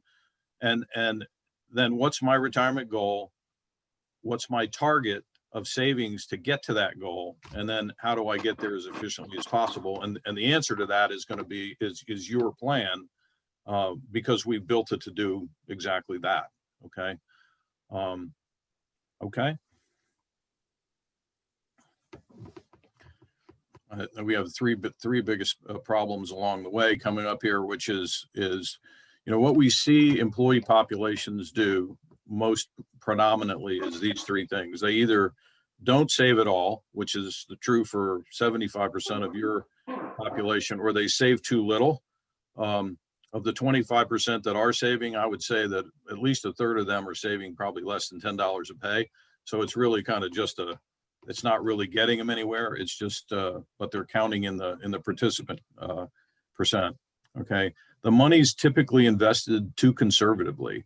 If you think about it, with guaranteed benefits from TRS or PSERS and Social Security, at least for the folks that are going to get them, those are guaranteed benefits. And so if you're going to diversify, and again, I wouldn't use that terminology necessarily with a lot of your folks, but if you're going to diversify your portfolio, if you will, then you got to get some money invested where you can earn a little bit of money. Folks are really attracted to the guarantees and the sales pitch that you can't lose any money. But that's the inverse of that is you can't make any money. And so when you look at what people are gravitating to, they're not really earning much on their money, because they're afraid to do anything else, really. They look for the guarantee because the environment's too complicated. And then, of course, the run when the market goes down is something that a lot of people do. And we've seen a lot of market ups and downs in the last months or two, haven't we, including today. And the last thing you want to do when you're trying to invest for the long term is say, gosh, the market had a bad day and I'm going to go somewhere else and get a guarantee. You can never recover from that kind of a mistake. So I've talked about buckets, and that's what we actually call them in the printed material. So here you see, it's a little tough to fit it all on the screen, but there are 12 buckets. All right. So these are model portfolios that are constructed from low-cost index funds. For those of you who've heard of Vanguard, those are the funds that these buckets are constructed from. And the employee's task is simply to do this when it comes to figuring out how to invest. They do a simple questionnaire that helps them determine whether they're a conservative, moderate, or aggressive investor. And that gets them to column 1, 2, or 3, as you see here on the slide. And then what's your time horizon? At what point do you want to have this money available? At what point do you want to meet your savings target? And so that time horizon on the left-hand side of the screen guides them to a bucket. So if I'm a moderate risk person and I have 5 to 9 years of time left to save, then I'm going to be in bucket number 8. And so we give the employees a simple way to gauge their own risk tolerance, first of all, and then with a time horizon, get them to a fund that's managed for a person that has that kind of time horizon and risk. So they're really getting professional management of their decision, because we have a registered investment advisor that is keeping those buckets tuned to get them to exactly that point. Keep the risk the same, and keep the time horizon in mind. Okay, so that's the heart of the plan. So in my view, what this gets us for employees, which is my, certainly my most heartfelt goal, is that your folks become among the best informed employees in Georgia about how their plans work. That's what I would really like to have happen here. And I'm sure we're going to get there with it. And employees, and particularly those with lower pay, aren't exposed to harmful products that have high cost, usually hidden, and surrender charges.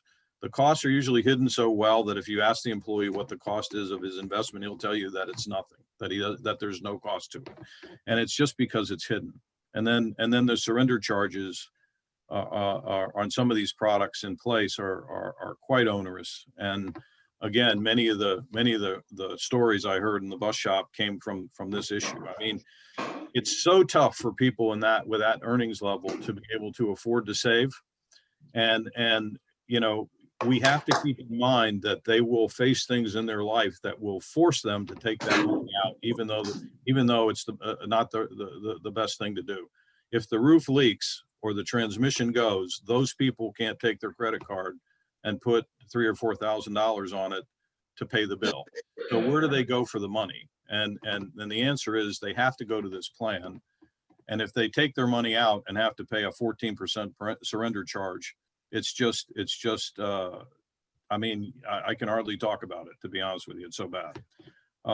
So we want to make sure they have the process and the tools and the guidance necessary to easily figure out what they should be saving. And then this plan is constructed to make it the best way possible for them to do it. Easy to understand. Don't have to be an investment expert at all to guide yourself through it. The help's there if you want it. Okay, and it's the lowest cost that we can possibly get it to.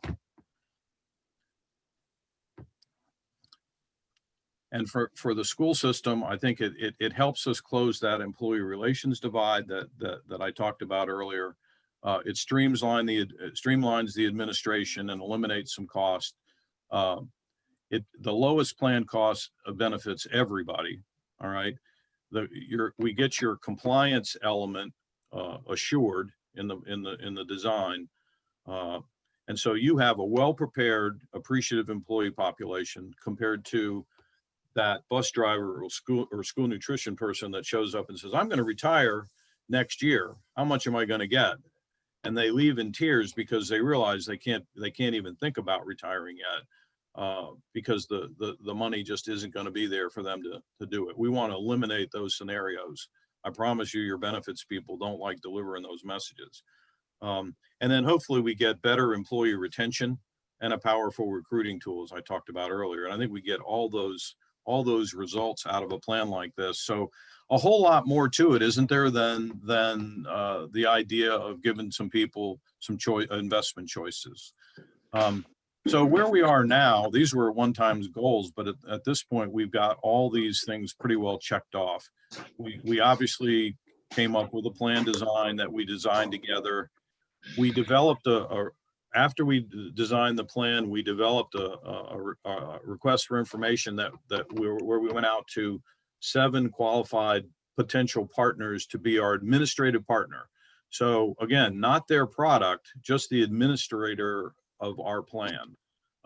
Record keeping, compliance assistance, provide a website, provide an online ability to enroll, that sort of thing. Okay. We narrowed it to 3 finalists. We got prices from those finalists, and we picked ultimately a winner, which was AIG, which is the new name for VALIC for those of you who know about these things. And that partner will do all the things here on these bullets. I won't read them all off, but they perform a lot of work, and we got rid of all the surrender charges, so no one has a surrender charge to worry about anymore. Okay. Everything, the plan documents which were out of compliance are now, you have 2 plan documents, one for a 403B element of the plan, one for a 457. Those plan documents have now been updated, and they're fully compliant. We've created the intro video, as I said, and these various communications materials all ready to go. The only thing we haven't done so far is conduct the meetings to help those most in need. And I define those as the bus drivers, school nutrition, and the maintenance folks, but there won't be any favoritism. Well, there'll be a little favoritism paid to help those people a little bit more. We'll spend a little bit more time with them for sure. But everyone will get the benefit of the guidance and the help with the new plan. Eric, Mr. Davis has put a few questions in the chat. I don't know if you can see it. He asked who the administrator was, which I think you've said, the cost of that administrator, and what family of index funds is used. Gotcha. So let's start with the last one first. So the family of index funds is, and I've got a train going by here in my office, so that's coming from me. I can't mute you.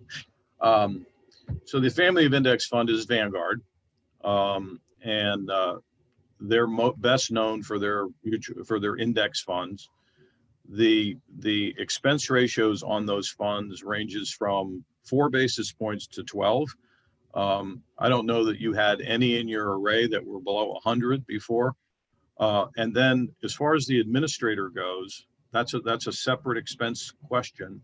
And so AIG's expense is, in the vernacular, they express their expenses as basis points, but it's really just a fraction of a percent is what it is. So AIG's basis points expense on the plan will be a total of 97 basis points. That's 0.97 of 1% is what that is. That's fantastic compared to if you go and look at any plans your size. That's a fantastic number.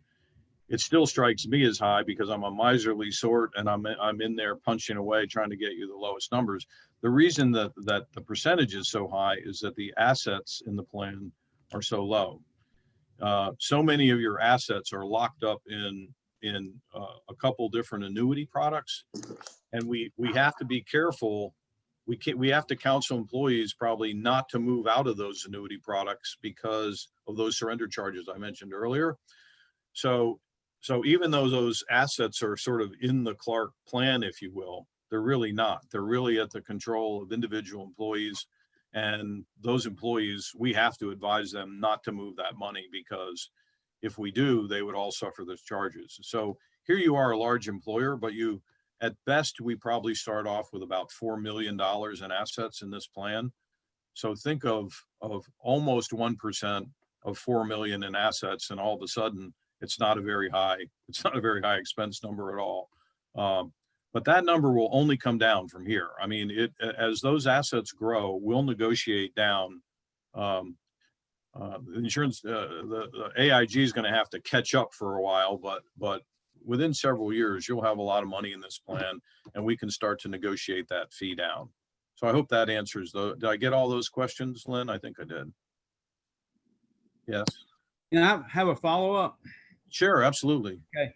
Yeah, I applaud you with Vanguard. I think that is a great decision. It's a no-brainer.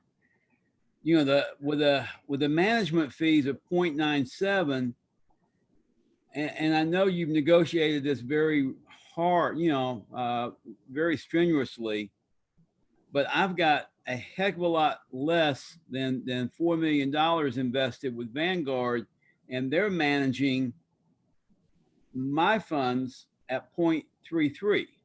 So I understand what you say, that the larger the fund, the lower the management fee can be. But it does seem like that there's a disconnect there. But that's just my own personal experience. And when you said 0.97, I just kind of swallowed real hard. Yeah, I understand. Keep in mind that we're talking about two different things here, Greg. We're talking about the Vanguard fees in your plan are the lowest cost fund in your plan is 4 basis points, and the highest cost fund in your plan is 12. So we have the bottom, the lowest cost access to Vanguard funds of anybody. So there's that cost, which is the cost that you're talking about. The 97 basis points is the administrative cost for this administrative partner to manage the plan. Okay. So when you go as an individual investor, or I go to an individual investor to the Vanguard site, and you and I both are saving with them, and so is Lynn. So when we go to that site, we're paying a retail cost for the funds, not the low cost that we're paying through the CCSD, but there's no plan to administer there either. There's no employee population to educate. There's no website that explains plans and lets people enroll and that sort of thing. So it's a little bit different animal because it's an employer plan that has to be administered. And it's a little bit unfair to compare what we've been able to accomplish in your plan to an individual investment with Vanguard, because if we look at all the other options that are in your plan, we're probably looking at a cost of between 200 and 300 basis points in the options that are there today. So we've really made a massive improvement for what most people are getting out there. There's not too many people that are as aware as you are to go to Vanguard and save there. It's you won't, and you don't get a lot of help there. Okay, can I just follow up one more question, then I shut up. Sure. Let's say, for instance, I have invested in one of these products that have very high management fees, very high surrender fees. Are you saying AIG is going to help me time my exit from those plans? Are they going to be monitoring my plans? Are they going to let me know, hey, now is a good time for you to get out and go into this one of these 12 buckets? I'm kind of confused. Or is that on me to decide, yeah, I'm tied into an annuity, a 10-year annuity, and I got to get the heck out of it. I'm going to call AIG and they're going to help me do that.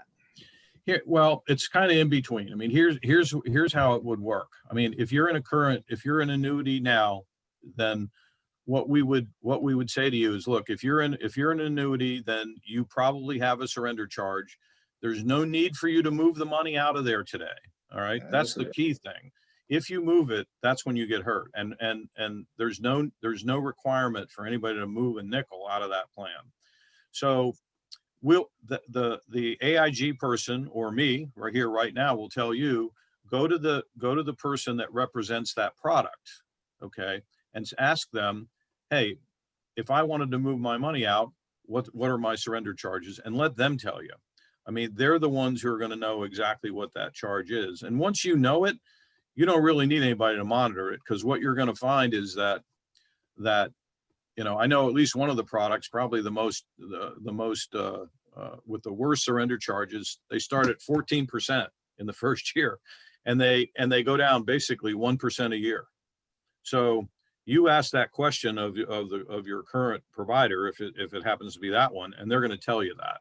All right. And then your plan is going to be, don't move it until the surrender charges are pretty close to zero. Okay. So it's not a difficult instruction. Now, all the new money, any new money that gets invested, and we have to do this to maintain a plan that benefits everybody and keep the cost down, but all the new money will go into the new plan in whatever investment that you want in the new plan. And by the way, you don't have to use a bucket. So you sound to me like a guy that probably wants to design his own bucket, and you can do that. You can pick any number of I think there's 13 or 14 Vanguard funds in the plan, and you can pick from any of those and mix it and match it any way you want. Or you can buy a bucket, which is what I would suggest most people do, buy into a bucket and don't try to do it yourself. But you may want to do it yourself. Okay, I just Does have that answer? I just have problems with that 0.97, because I'm not sure what AIG is doing for that money. I just don't get it, because Vanguard does the same thing where, I choose a bucket and they take it from there, and every 3 months where they rebalance it. And so I'm paying a third of the cost to invest in those same mutual funds that AIG is investing on behalf of our employees. But I shut up now. Well, you're completely right. It's just that you're, and I don't say this to be, solicitous, but you're a savvy investor. Okay. And you have sorted that out and figured that out for yourself. But in this population needs a tremendous amount of help and education. And you as an employer need the record keeping and the compliance and all that stuff that goes along with having a qualified plan, and that has to get funded somehow. And that's why it's 97. Now, let me give you an example here real quick, and because I know your team probably would like to move on here, but at Barrow next door, they have a similar plan, and they're at 49 basis points. Now they have about 800 people, perhaps less than you do. So you would think a smaller employer wouldn't get as good a deal, but they've been in a single vendor environment for probably 10 years. And so their plan has assets approaching 20 million, as opposed to yours with maybe 3 or 4. And so as the assets have gone up, we've been moving those expenses down. Okay, so they're under 50, which is unheard of in a qualified plan. So anyway, that's about all I can give you on that. But we can spend time offline, and chat about it. And I see Dr. Knox. I think I'm looking at my view. I see Dr. Knox has his hand up. I also have my hand up. Okay, and Mr. Worthy. So if we can let some other people ask questions, that would be great. Right. And by the way, we can spend time individually out of this meeting too. So if those of you who would like some more time, I mean, I'm happy to give that to you. So, if you want to save some time in your meeting, depending on what you've got, then we can do that too. So don't feel we have to get this all done here tonight. Well, I'll go ahead and just say, I was going to ask, I think you've mostly answered it, but just to reiterate it for Greg, because we would have that much money in the plan in the beginning, that's why the rate's higher. But as we went along, it would drop. And so it sounds like it would drop closer to what Greg's talking about with his investments over a period of time, maybe 10 years or so. Is that consistent? Yeah, I say it would be, but we just have to make sure we're comparing apples to oranges a little bit, because this is an employer qualified plan, And that's a different animal than an individual investing. Yeah, I understand. I'm trying to allay Greg's concerns because I don't think that, I think in the beginning it'll be higher, but it'll go down over time. And it's just to reiterate, it sounds like it's a lot better than the situation that we're currently in. Right. I mean, that's the main thing, is that 25% of your people are saving anything for retirement in your plan today, and about 1% of those are in Vanguard. So there's 20 people in Vanguard, and then you've got everybody else paying much more, and subjecting their funds to surrender charges and everything else. I mean, there's just such enormous improvement over 97 basis point. We're apologizing for 97, but it's so much better than what almost everybody's experiencing. It's hard to even quantify it. I mean, you have no idea what 100 basis points means to, in your long-term return. It's a shocking number. Worthy, you had a question? Okay, yes, Eric. Yes, sir. Let me begin by saying that the plan that you will put together is a roadmap to retirement, because retirement is something that you have to plan for. And what you put together, I think it's a roadmap for the employees. Now, having said that, I was a little bit shocked this week, because I do have a annuity with, I have two annuities, actually three. And I have an annuity with Valley. And of course, I was aware of the fact that Valley merged with AIG. And I received this letter this week, and I was a little bit shocked to learn that, well, the school district have already made a decision to go with AIG. And AIG is a good investment company. It is. I start to say I'm somewhat familiar with it, but I'm very familiar with it. But I was shocked to hear that. Now, going back when you were talking about these surrender charges, that's true. I'm glad that you are making people aware of that. But even if they didn't want to surrender, take money out of their annuity, have you spoken with them about rollover? Because many of these annuity companies, they won't allow you to roll your money out to another annuity plan. That's important. I see that, with AIG merging with Valley, it's going to be how soon is that going to take place? That's what I have in mind.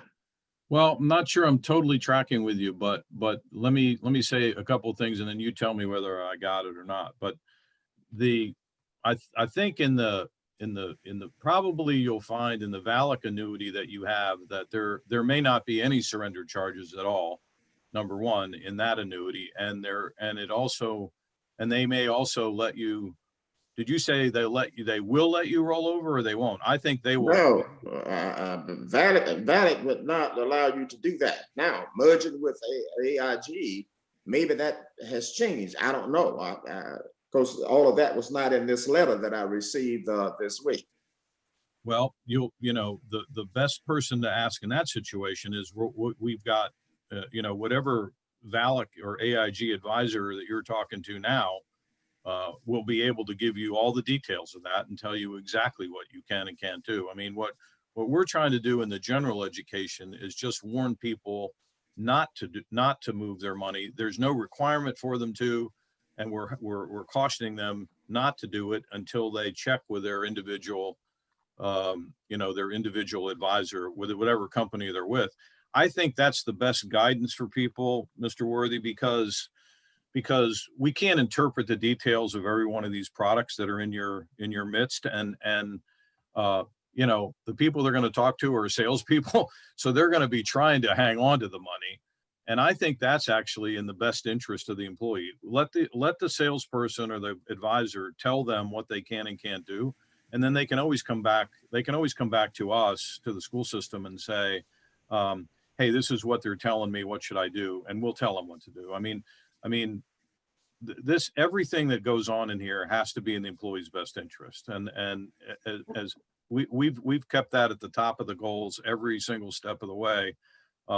So, you know, we're not going to let you get hurt or anybody else get hurt in that kind of a situation. So we always take you back to the current advisor to tell you what you can do with the product that you've got.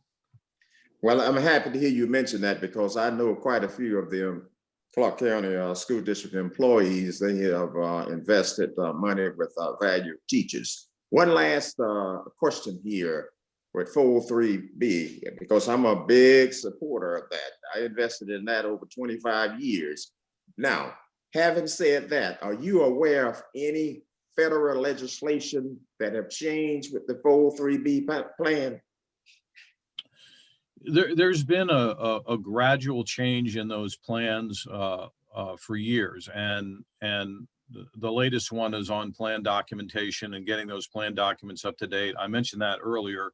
You know, we're you know, that's another service that's provided, Greg, that you know, you tend to lose sight of. But you know, in Clarke's case, you had a 403B document. Nobody could find the 457 document.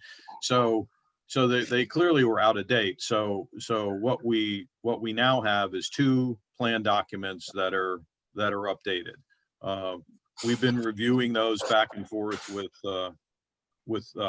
Chris Greiner. So he's been kind of, you know, leading the sort of technical end of that a little bit with us and working together to make sure those provisions are as we want them to be. And those documents are now, I think, signature ready or very close to it. So yeah, the laws have been changing, and it's really been in the direction of what I said earlier about compliance, which is that, you know, in the old days when boards had to make decisions about this stuff, they would just say, well, we might as well just let a bunch of vendors come in here and let them sell their stuff. And then we don't have any liability for making choices or anything else. But over the years, that worked fine at one point. But over the years, now we have employer plan documents, we have employer signatures, we have employers. The employer is a plan sponsor and he's a fiduciary. And that means the employer's got responsibility for how that plan is managed.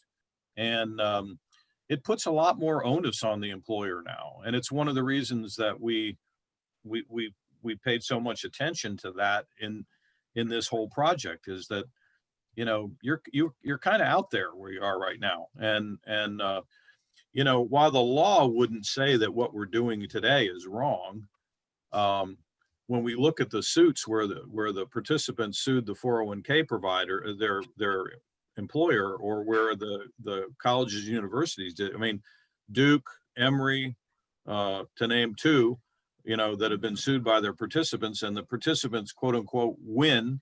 Well, you know, what we're learning from those is that, you know, a court or an independent arbiter looking at those plans says those plans are not any good for employees and you need to change them, and the employee's right. You know, and we're getting ahead of that with what we've done here. So that's a lot of stuff there, but I hope it helps. If I could just chime in for a second, the Duke University paid out over 10 million, closer to $11 million last year for not guiding their employees to better investment choices in a 403B plan. Not a 401k, a 403B. Now, as it presently stands, K-12 school districts still aren't subject to ERISA. That could be one of the coming changes, Mr. Worthy. Yes. That we could be subject to ERISA and subject to that kind of liability, which is why you really cannot afford to have one of these plans without an administrator, be it AIG or whomever, to make sure it's done properly. Right. Well, Eric, again, I want to commend you for putting together a roadmap for the employees of our Clarke County School District. Thanks. Well, thanks for saying that, but don't give me all the credit, because you know, we spent a lot of time. Larry Hamill and I spent a lot of time together. Byron and I have spent a lot of time together since he's been here, and so has Lynn all the way along.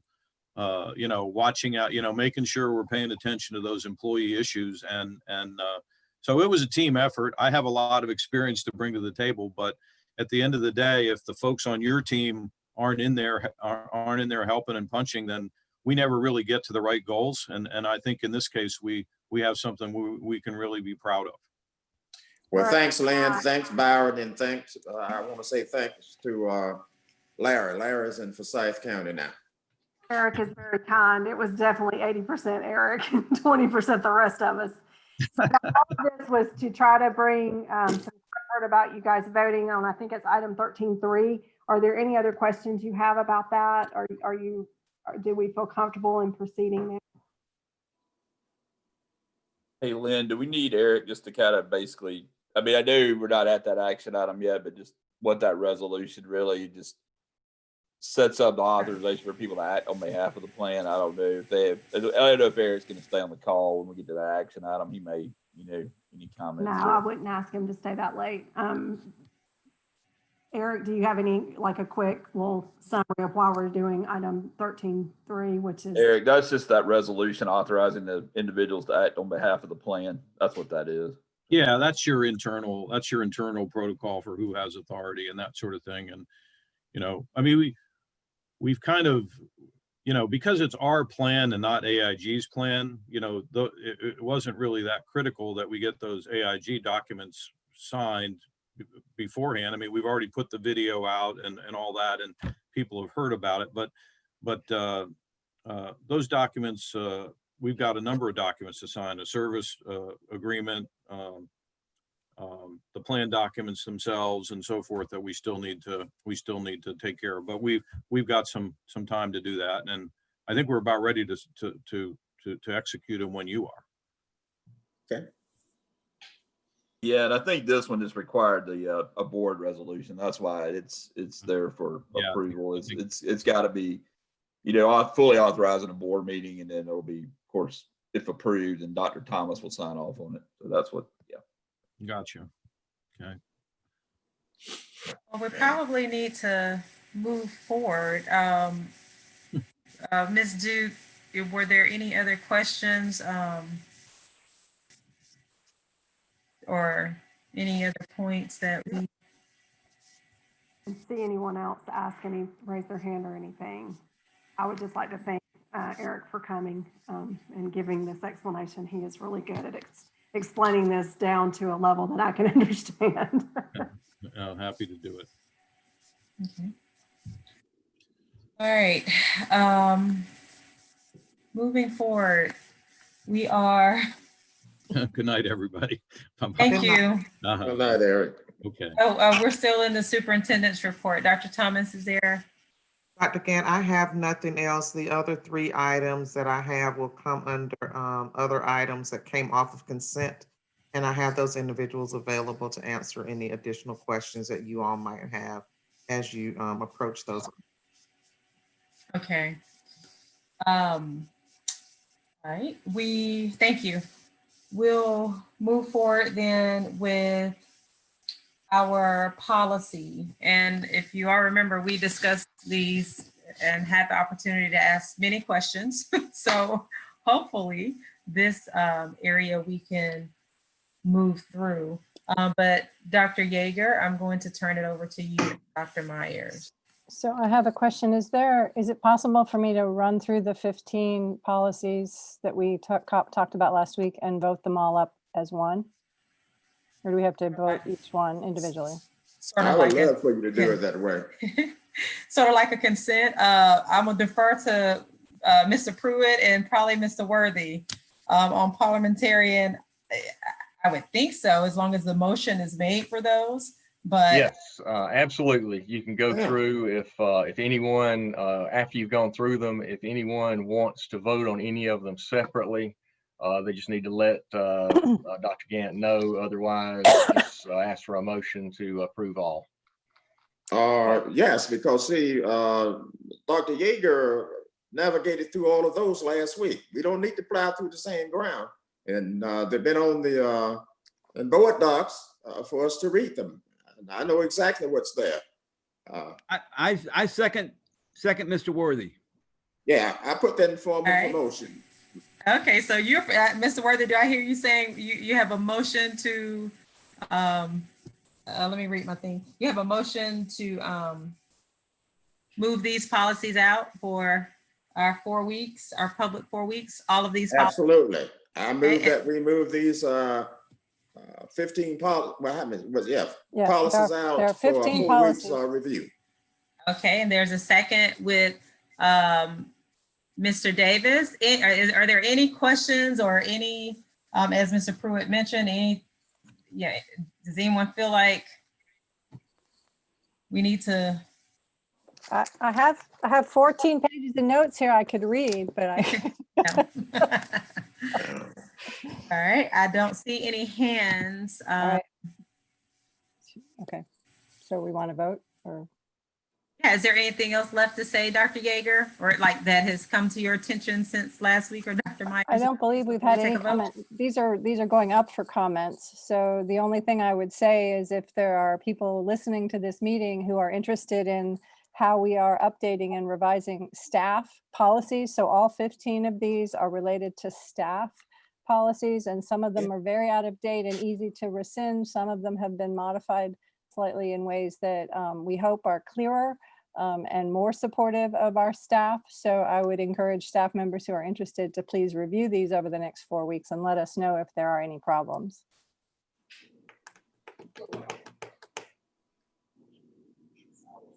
All right, so we'll go ahead and do a roll call for all in favor of moving these out. Dr. Thomas? Yes, ma'am. Greg Davis, Yes. Mr. Stevens, Yes. Ms. Davis, Yes. Dr. Yeager, Yes. Dr. Dykeman, Yes. Mr. Worthy, Yes. Dr. Gant, Yes.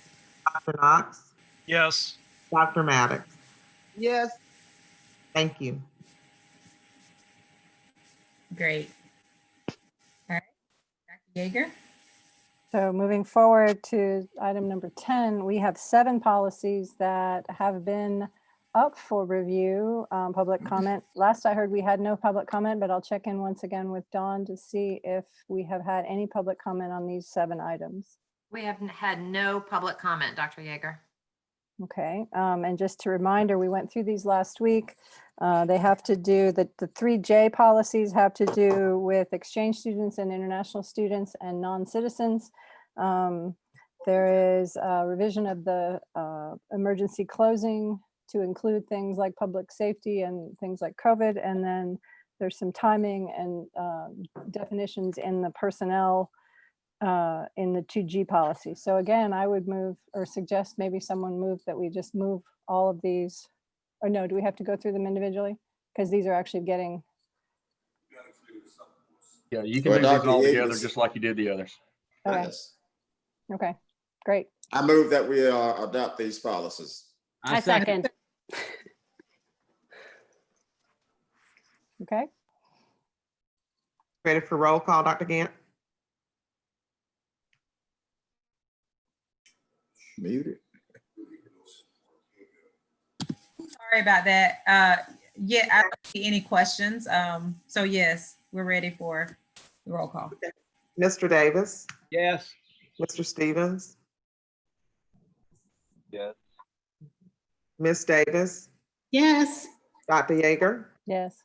Dr. Dykeman, Yes. Mr. Worthy, Yes. Dr. Gant, Yes. Dr. Knox, Yes. Dr. Maddox. Yes. Thank you all. Awesome. Thank you. Our next Yeah. policy meeting will be on the 18th, Okay, on the 18th. next week, a week from today. Okay. All right, thank you, Dr. Yeager and Dr. Myers. We'll move forward with our personnel recommendations. Yes, Dr. Gant, we have 4 items today. Mrs. Duke would like to speak to you regarding the initial personnel recommendation, and then we can come back to the contract list and the addendums. Ms. Duke? I need to ask for a little grace. We left someone off. Her name is Sarah Kroll, SARAH KROLL, and we would like to recommend her as a district behavior specialist. And we are hiring her from Oconee County, where she is a special ed teacher. And we're trying to get that done before June 15th. So I apologize the pandemic has us a little bit scattered and frazzled trying to get these board lists done, and we just missed her. And I asked Mr. Pruitt, and he said that we could verbally add someone to the list. Yes, that's right. You already have the item on the agenda, so you can adjust as necessary. Thank you. So my recommendation, Dr. Gant, would be that we accept the personnel recommendations, the contract list, and number 11.3, addendum 1. If you want to, we could accept those 3 together, and then addendum 2, if I'm correct in when is which, is the one that Ms. Davis asked to not be included. Yes, ma'am. Correct. I wanted to pull Make a that up. motion that 11.1, 11.2, and 11.1, 11.2, 11.3 be taken together. Good. I second. Okay, thank you. Are there any additional questions or points of discussion? Okay, Dr. Thomas. Yes, ma'am. Mr. Davis, Yes. Mr. Stevens, Yes. Ms. Davis, Yes. Dr. Yeager, Yes.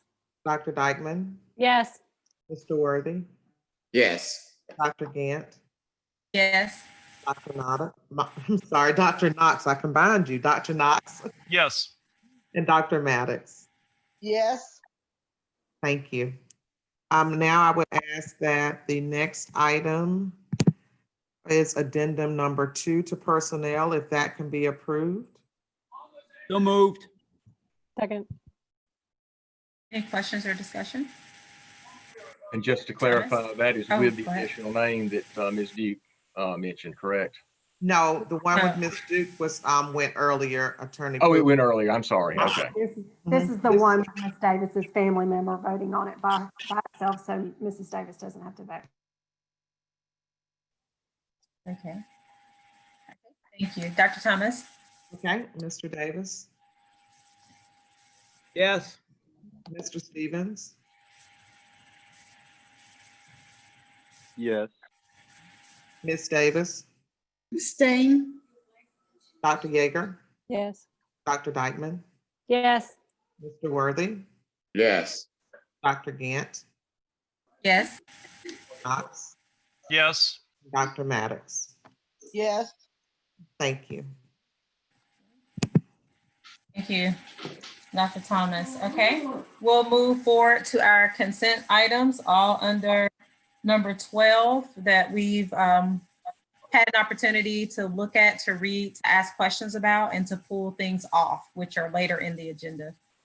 So I'll open the floor up to adopt our consent items. So So moved. moved. Second. Mr. Davis and Dr. Yeager. I'm taking it there are no additional questions. So we'll go ahead and take roll. Mr. Davis, Yes. Mr. Stevens, Yes. Ms. Davis, Yes. Dr. Yeager, Yes.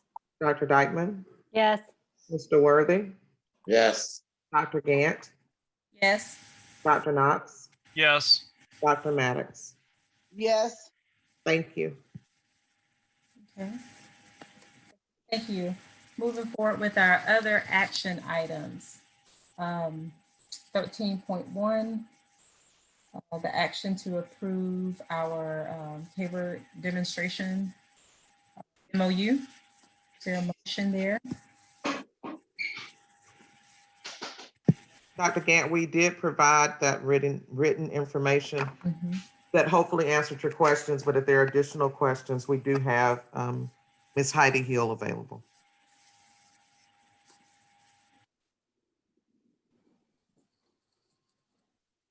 I do move that we I vote to, yeah.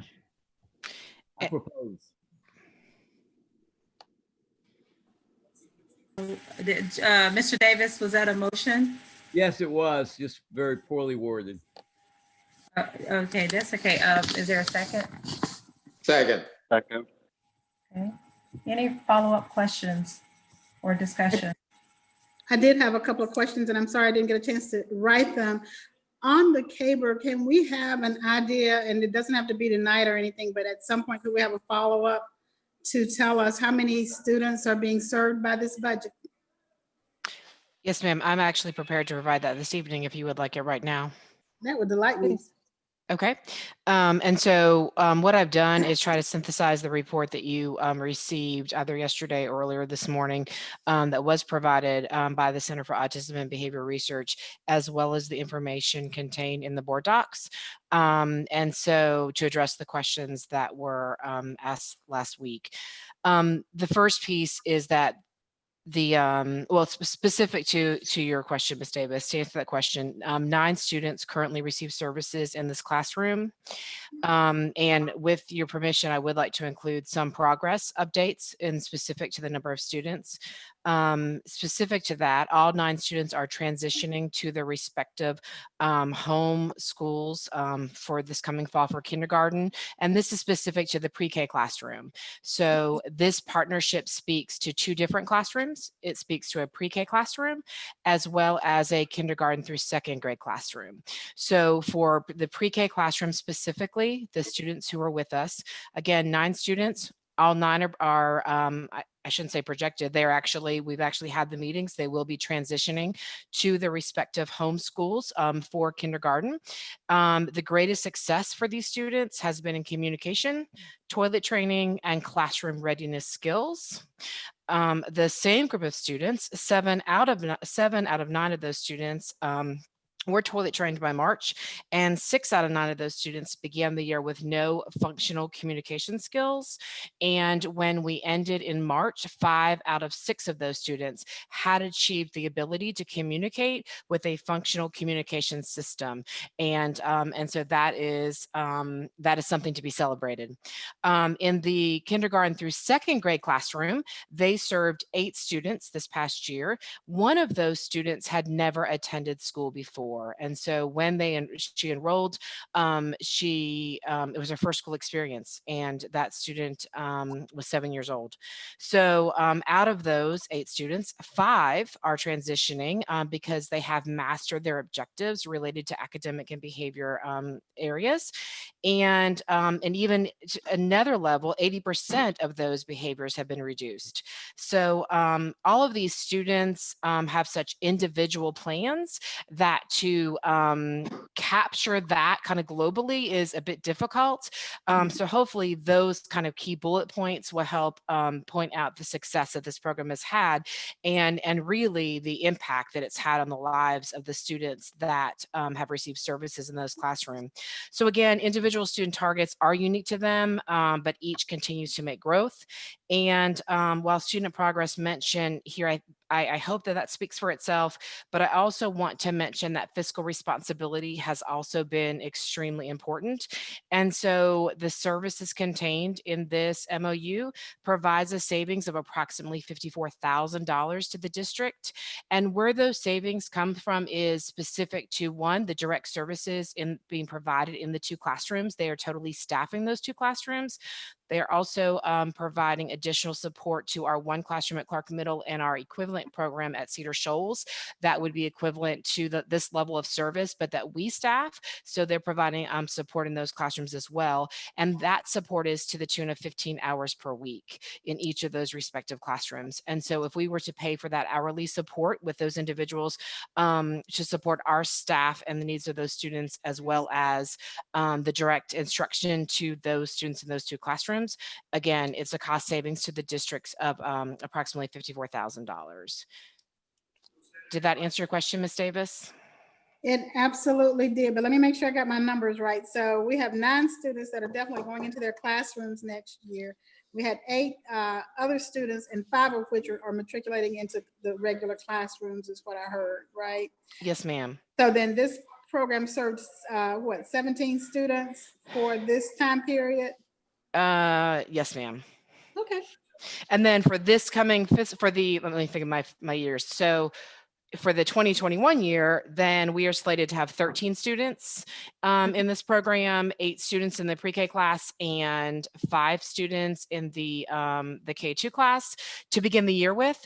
But you know, that's you know, the biggest success of this program is what we already know is that early intervention is just so very important. And so by providing this level of service to students that at the pre-K level, we're seeing great success in that. And so the fact that those students this year are able to transition back to their home school is pretty exciting.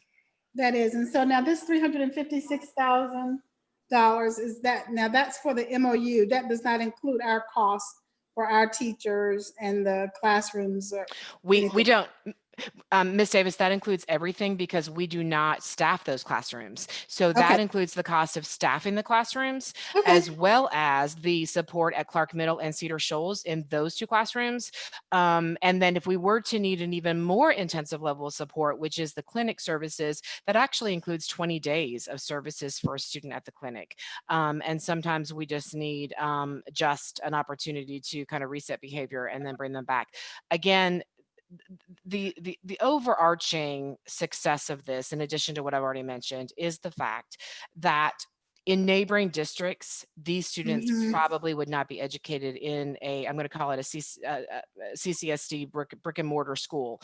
They would be they would be sent off to another location outside of the community. So the fact that we're able to educate 15 of our students and keep them in one of our schools is really is a testament to CC. Yeah, thank you. I so appreciate hearing you say that. Thank you. Thank you. It's a testament to all of your support. It's a testament to what we do for our kids. It's a testament to just the fact that every student in CCSD matters. And so so it's my pleasure to have the opportunity to share this information with all of you, and again for your continued support. And if you have any other questions, please don't hesitate. Thank you so much. I have a question. So the amount of money is $356,664. How much of that is from the general fund? Because some of it said split, so some of it is from a grant and the rest is from the general fund. It breaks out to be it's mostly grant funded. And so, and I apologize that I don't have the break of how much is from the general fund, but it's about 100,000 from the general fund, and then the remainder is from grants. We have a pre-K grant that we use to service the pre-K classroom, and then we also use our flow-through grant, which is the IDEA or the special ed grant, and we use the remainder that comes from that. So it's really funded from 3 fund sources: 2 grants, and then about 100,000 from the general fund. Thank you. And one additional comment related to kind of staffing and funds. The other piece is that for this classroom, we would have to staff to meet the needs of these students and to implement their IEPs. We would have to staff these classrooms with a teacher and probably 1 parapro for each student.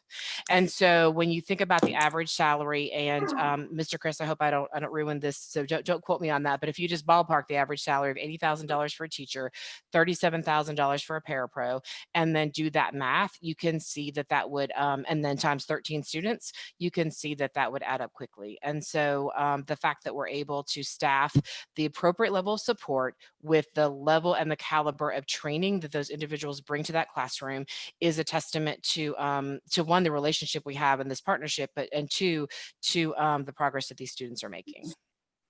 I just think it's important to note that we're willing to go to bat for these students and willing to spend a little bit more. I think that's a good thing. Thank you, Mr. Knox. I so appreciate that comment. And again, you all have been so supportive of doing just that. And so just thank you again. I cannot, those words don't seem enough to show my true appreciation for the work that you do when it comes to our kids.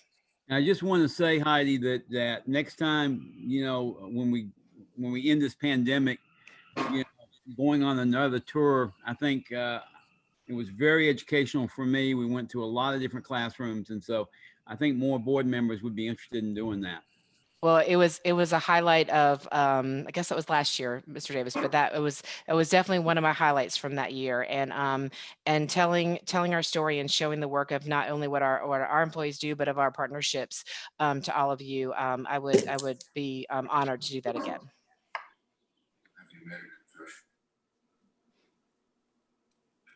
Additional questions? I make a motion that we approve the cable MOU. Second. All in favor, Dr. Thomas, if you would do a roll call for us. Yes, ma'am. Mr. Davis, Yes. Mr. Stevens, Yes. Ms. Davis, Yes. Dr. Yeager, Yes. Dr. Dykeman, Yes. Mr. Worthy, Yes. Dr. Gant, Yes. Dr. Knox, Yes.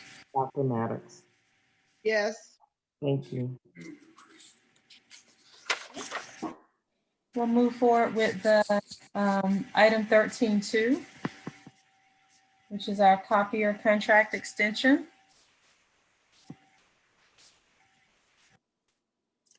Dr. Gant, we did provide additional information on that as well, but if there are questions after the motion, Mr. Griner is available to answer those.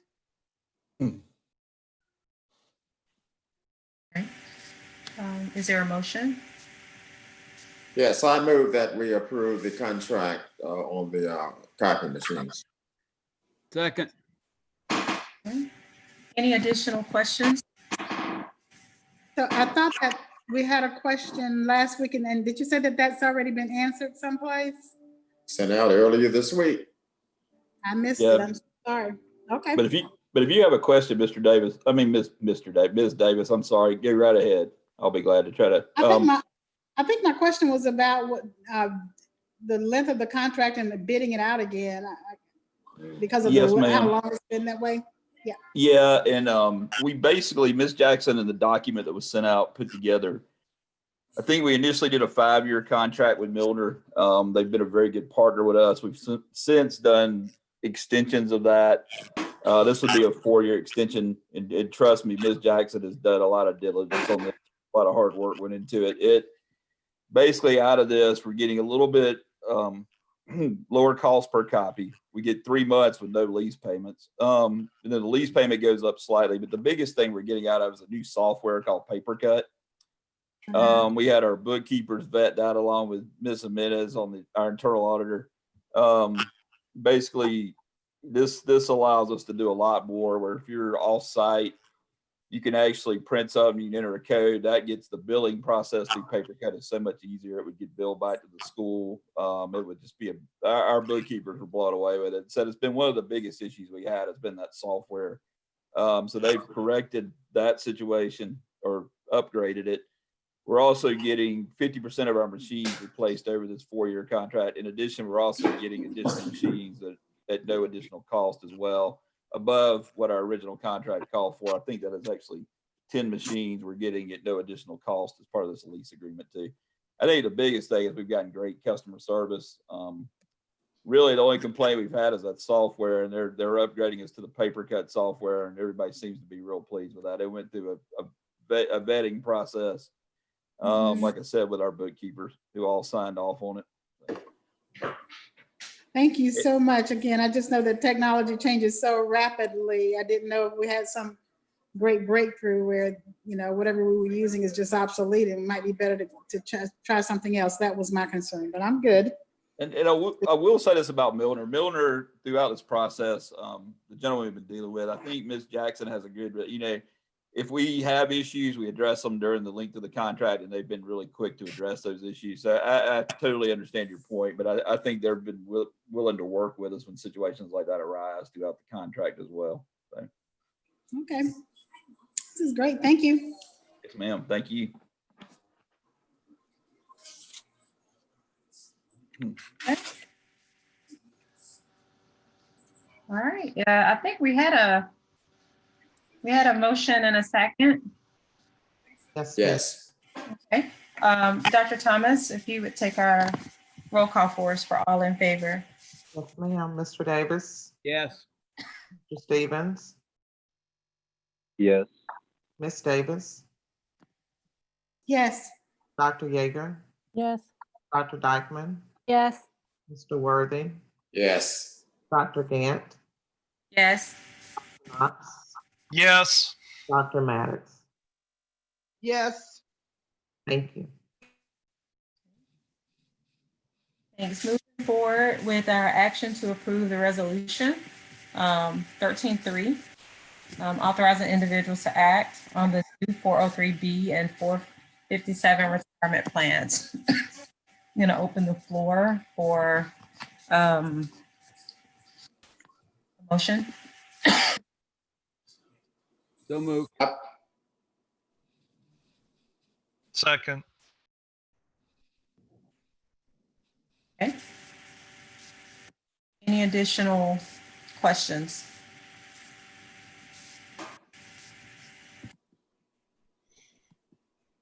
Okay. Dr. Thomas? Mr. Davis, Yes. Mr. Stevens, Yes. Ms. Davis, Yes. Dr. Yeager, Yes. Dr. Dykeman, Yes. Mr. Worthy, Yes. Dr. Gant, Yes. Dr. Knox, Yes. Dr. Maddox. Yes. Thank you.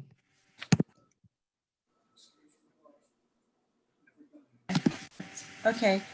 13.4, action to approve Envision Athens MOU. The floor is open.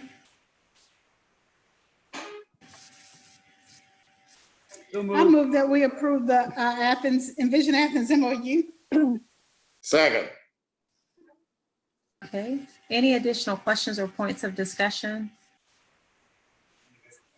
So did we really need to vote on this one since it's under the superintendent's spending limit?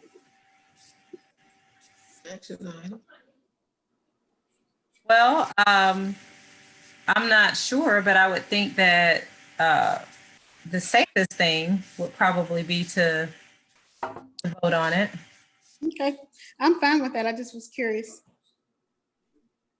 And Okay. I think since it's a board decision, it would be good practice to. The signature. I'm good. I'm good. The signature on this one from Ms. Davis is for the board, not the superintendent, the way the agreement is set up. Okay, great. Thank you. You're welcome. Okay. All right, Dr. Thomas? Mr. Davis, Yes. Mr. Stevens, Mr. Stevens, Yes. Ms. Davis, Yes. Dr. Yeager, Yes. Dr. Dykeman, Yes. Mr. Worthy, Yes. Dr. Gant, Yes. Dr. Knox, Yes. and Dr. Maddox. Yes. Thank you.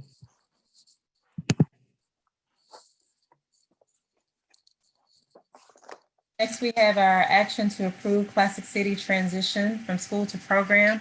I guess before we open the floor for a motion, Dr. Thomas, I know there's been a lot of information that you've sent. Is there any, do you have any additional statements or information that you need to add? Mr. Gaskins, would you like to make any additional statements? All I would add is that we have received, I know you all have received a good bit of information. It seems most of that has been kind of from particular areas.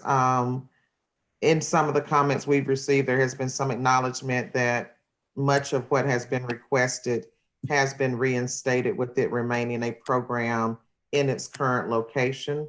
Mr. Gaskins did send out information to you all of the benefits. I think you received asked a question about leadership, and we do have a picture of a good leader looks like in many different situations, and sometimes that varies depending on the location. We also provided information on the supports that would be available to those students and the other opportunities that they would be able to engage in addition to receiving that smaller scale service in their home location. So if there are other questions, or Mr. Gaskins, is there anything else you would like to add? No, I would ditto that, Dr. Thomas. Our hope is that and our vision to transition it from a school to a program is to provide additional opportunities for students. Our plan is not to take anything away from students, but really provide more flexibility in their scheduling. And that is more appropriate when it is a program and not a school. Excuse me. So we're open to any questions that you all might have. So, I don't know if you can see me. I don't have a Dr. Thomas. Yes, ma'am.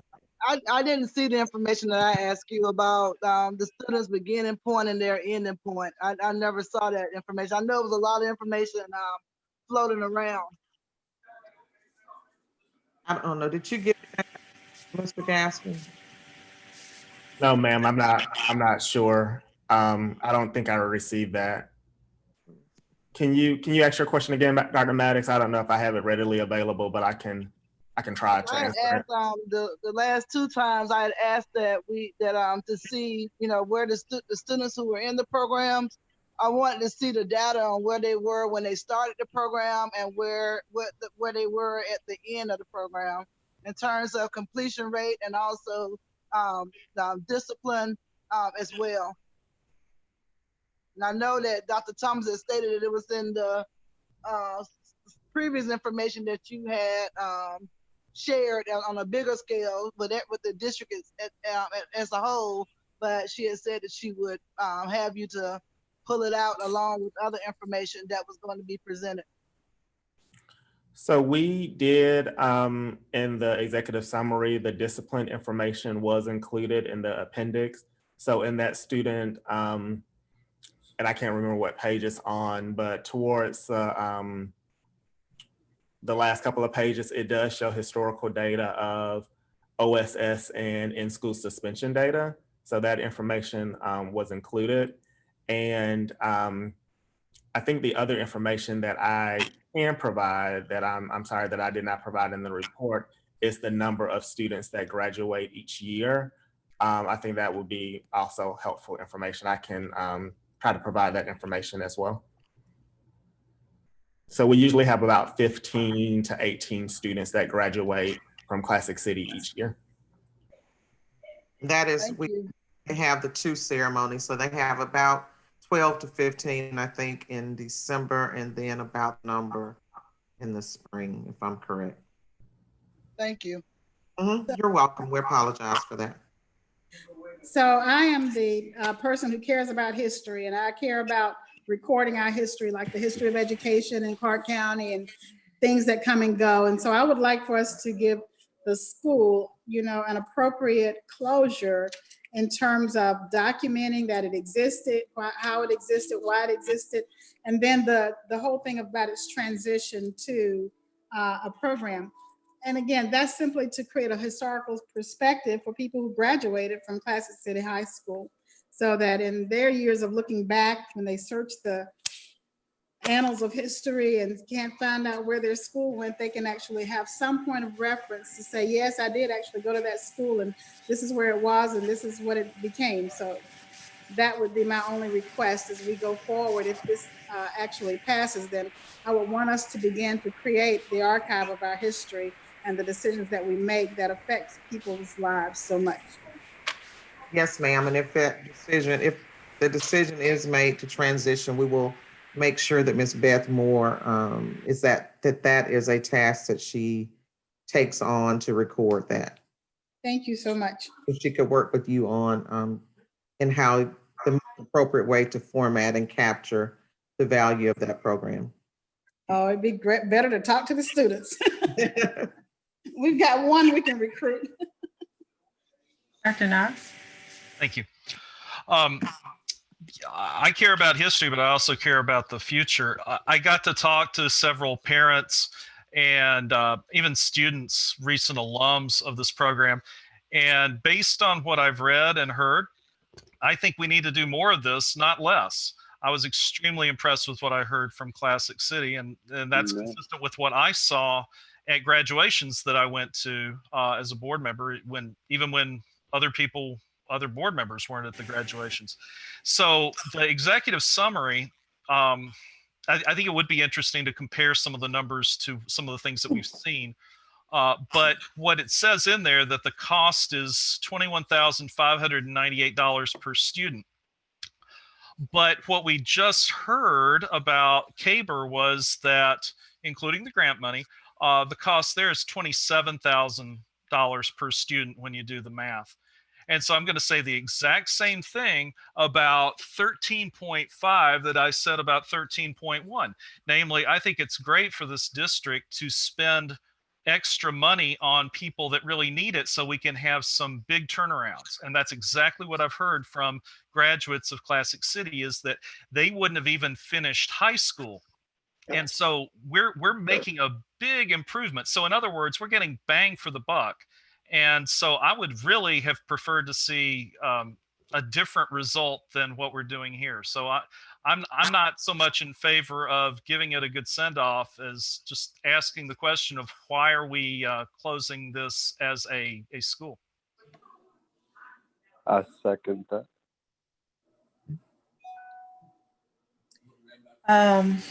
Other, trying to look through here. I got my hand up. Okay, Mr. Davis. I'm sorry. I may have cut Mr. Stevens off.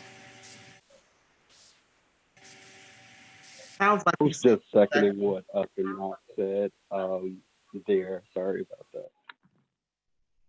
Oh, okay. Okay. Mr. Davis? Yeah, I kind of talking with what Linda said about the history and what John said about the history and uniqueness of it.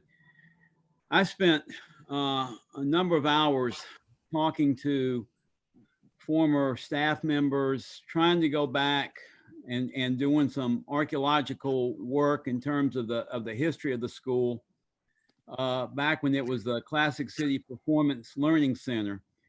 And what struck me is the school that is today is a ghost of what it was intended to be back in 2002. And you know, what I'm hearing is that there was a real strong blended learning model. There was project-based learning. Of course, the class size was small. There were internships in the community. There was a lot of uniqueness about that school. And unfortunately, decisions were made, and I'm not faulting anyone, but the decision was made like in 2011, 2012 to require alternative school students to leave when they left the alternative school to spend a semester at Classic City. Classic City was based on students who were not successful in high school and who were in danger of dropping out and were encouraged by counselors to go to the school, but they had to apply. And so it was an idea of buy-in. It wasn't an idea of forcing students to attend even for a semester.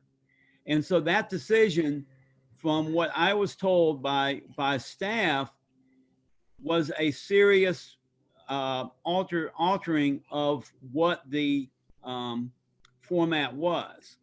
And one thing that I was told, to kind of shorten this up, is that in actuality, Foothills is closer to what the original mission of Classic City, or the Classic City Performance Learning as our Classic City Performance Learning Center, that Foothills is closer to that than the current makeup or the current format of the of Classic City. What I would like to do, And I agree with Dr. Knox, and I agree with the folks who have come forward and really spoken on behalf of Classic City, that we do need a diverse learning environment, a diverse learning opportunities in this district. And I am mournful of the fact that the mission of Classic City of 2002 shifted along the way, and it saddens me greatly. But I would rather see the district make a commitment to create, going back to the roots of what was there, to go back to that. And even if it's if it's Phoenix coming from the ashes, then to try to keep it as a school, just because it's been there, and so we don't need to change it. So, thank you. Mr. Davis, I think you actually kind of captured where we've been. Our goal, rather than fixating on a title, has been to focus on services. And all of the work of our department has been, what can we do to strengthen and improve the opportunities for those students, and to go back to what the original intent was, but not just the original intent, but what are the needs of our students. And that is not a criticism at all on anyone that is currently there or that has been there. I think you are exactly right. The intent of the program over the number of years has shifted, and not just the intent. And as you said, we don't know where that originated from. You look and it's not what it started out to be. And that is our goal, is to give greater opportunity for students. There are some things that are required with a school that are not required with the program, that we feel with the numbers there and the numbers in other programs could be consolidated, i.e. secretarial staff. Do you need one counselor for 60 kids? You have one counselor for 100 kids. I would think that our middle school principals who have one counselor for 700 or 800 kids would say that one could still really work with 100 kids' unique needs. Those are the types of things that we were trying to look at just from a cost end, but the majority of the changes are changes to give our students greater opportunities and greater access to services. So you did capture that. So for us, it really is about, whether you call it a program or a school, we still have to do something to strengthen the programming that's available to those students. Can I add one thing, Dr. Thomas, to that too? Is that I found out that at one time think City had a higher graduation rate than our other two high schools. So I think there's something there about having a diverse learning opportunities, and I think you're going in that direction, Dr. Thomas. Thank you. That's the ultimate goal. So how, we can accomplish that in different ways, but at the end, our commitment is to the students and ensuring that they have the opportunities that they need to be successful. Dr. Knox? Just to kind of finish my thoughts on this, I think the two other thoughts that are in my mind are that, and this is not a criticism of any one person, and certainly not of Dr. Thomas, but the rollout of this from my position on the board, I won't speak for other board members, I can't, but the rollout was that I thought that this was more of an explained done deal. It had all been worked out.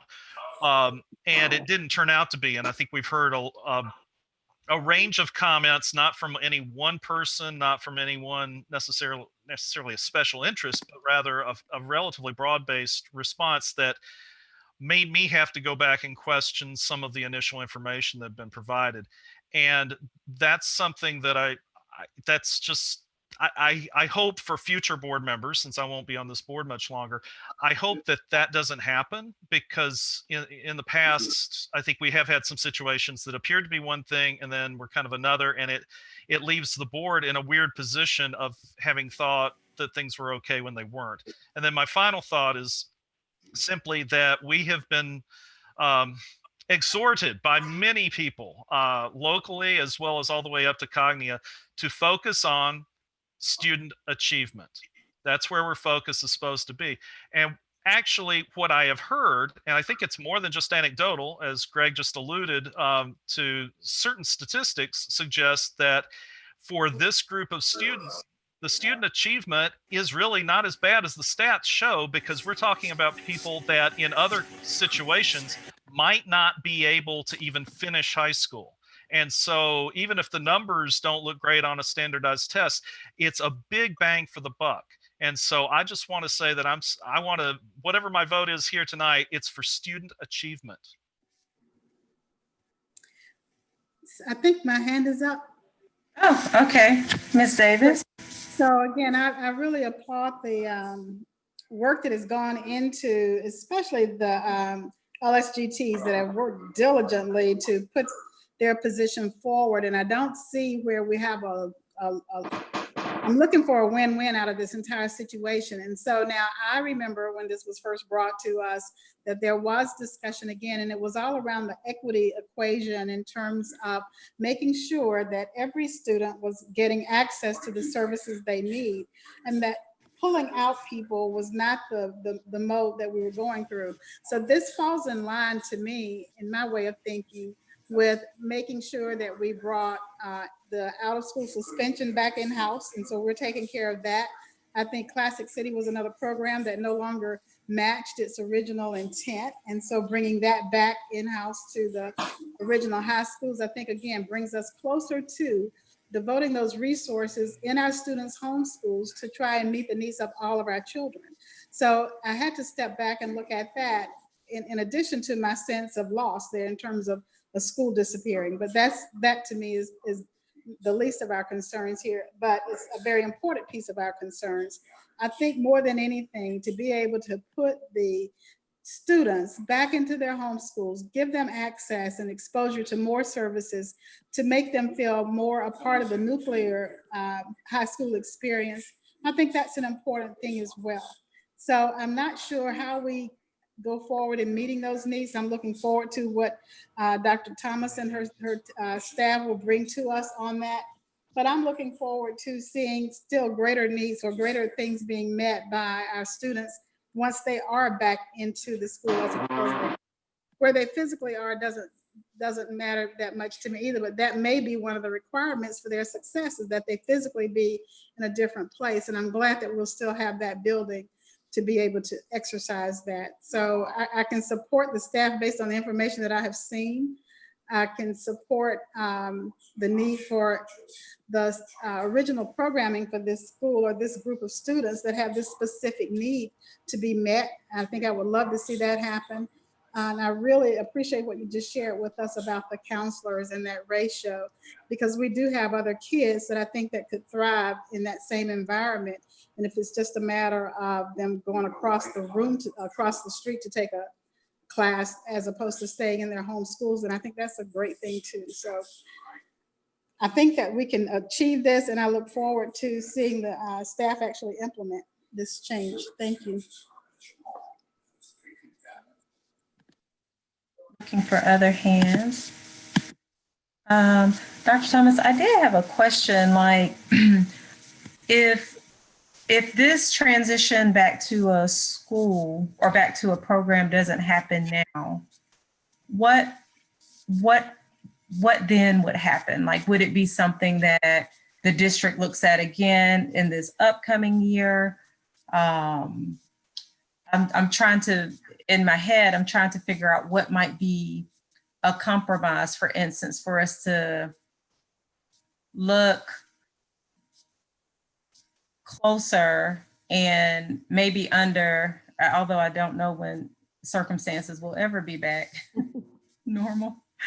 But just trying to figure out like what would be, like what are the options here? So if this does not happen right now, Right. what would happen? If it does not happen now, we will resume with what it has been.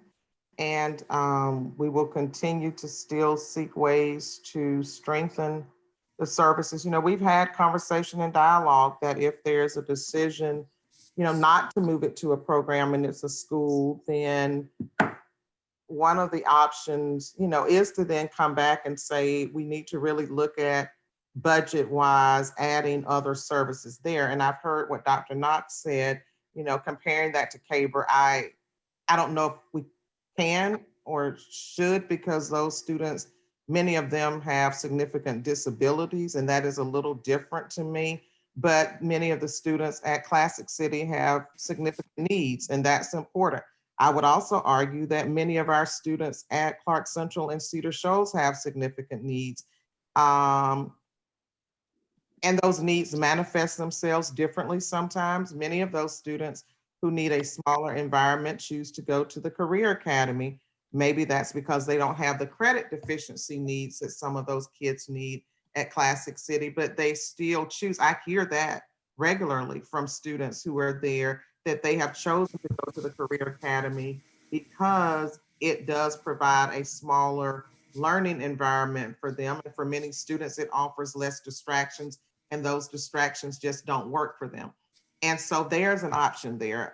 It's a program.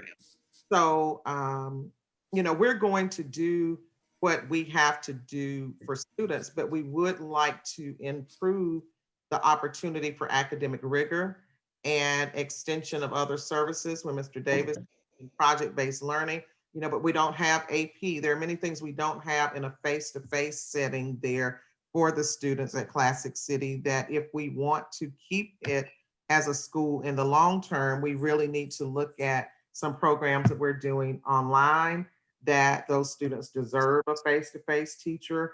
So what are we going to do about some of those services? But that would be the long-term discussion. If we choose to leave it as a school today, we would leave it in the format it is, but we would have to definitely come back and have conversation regarding how do we give them all of those other opportunities in a school setting in that physical location. I don't know. Mr. Gaskins, is there anything you could add to Dr. Gantz's question if we did it later? I would just add, and we mentioned in our executive summary that unfortunately Classic City High School has performed in the bottom 5% of high schools in the state. And what our fear is as an administration is that we're working hand in hand with the DOE to improve Classic City. There is a turnaround eligible list of schools that the state always has the option of taking control over those schools. If it is a program, I think we have more flexibility around improving that school at our own pace and cadence. In the executive summary that we provided, back when the state started assigning grades to Classic City has been an F. And so I think that is concerning for all of us, that we want to improve the school. We don't want the DOE to shorten the runway on us by having that school be added to a turnaround eligible list. Yeah, that's what got my vote. Let me, if I can, just say one piece of information. Classic City was, from my understanding, was designed. The way it was put to me is one of the leaders of the school said, for us to contribute to the school district in a significant way, we felt like we needed a student body of like 100 and 125, and up to 150. And it's been a long time since that's occurred. And again, I think I have the sense that kids are, that there's not, because of the current operations of the school, because of the lack of clarity in terms of its mission, I think it's lost a lot in terms of its draw. And so I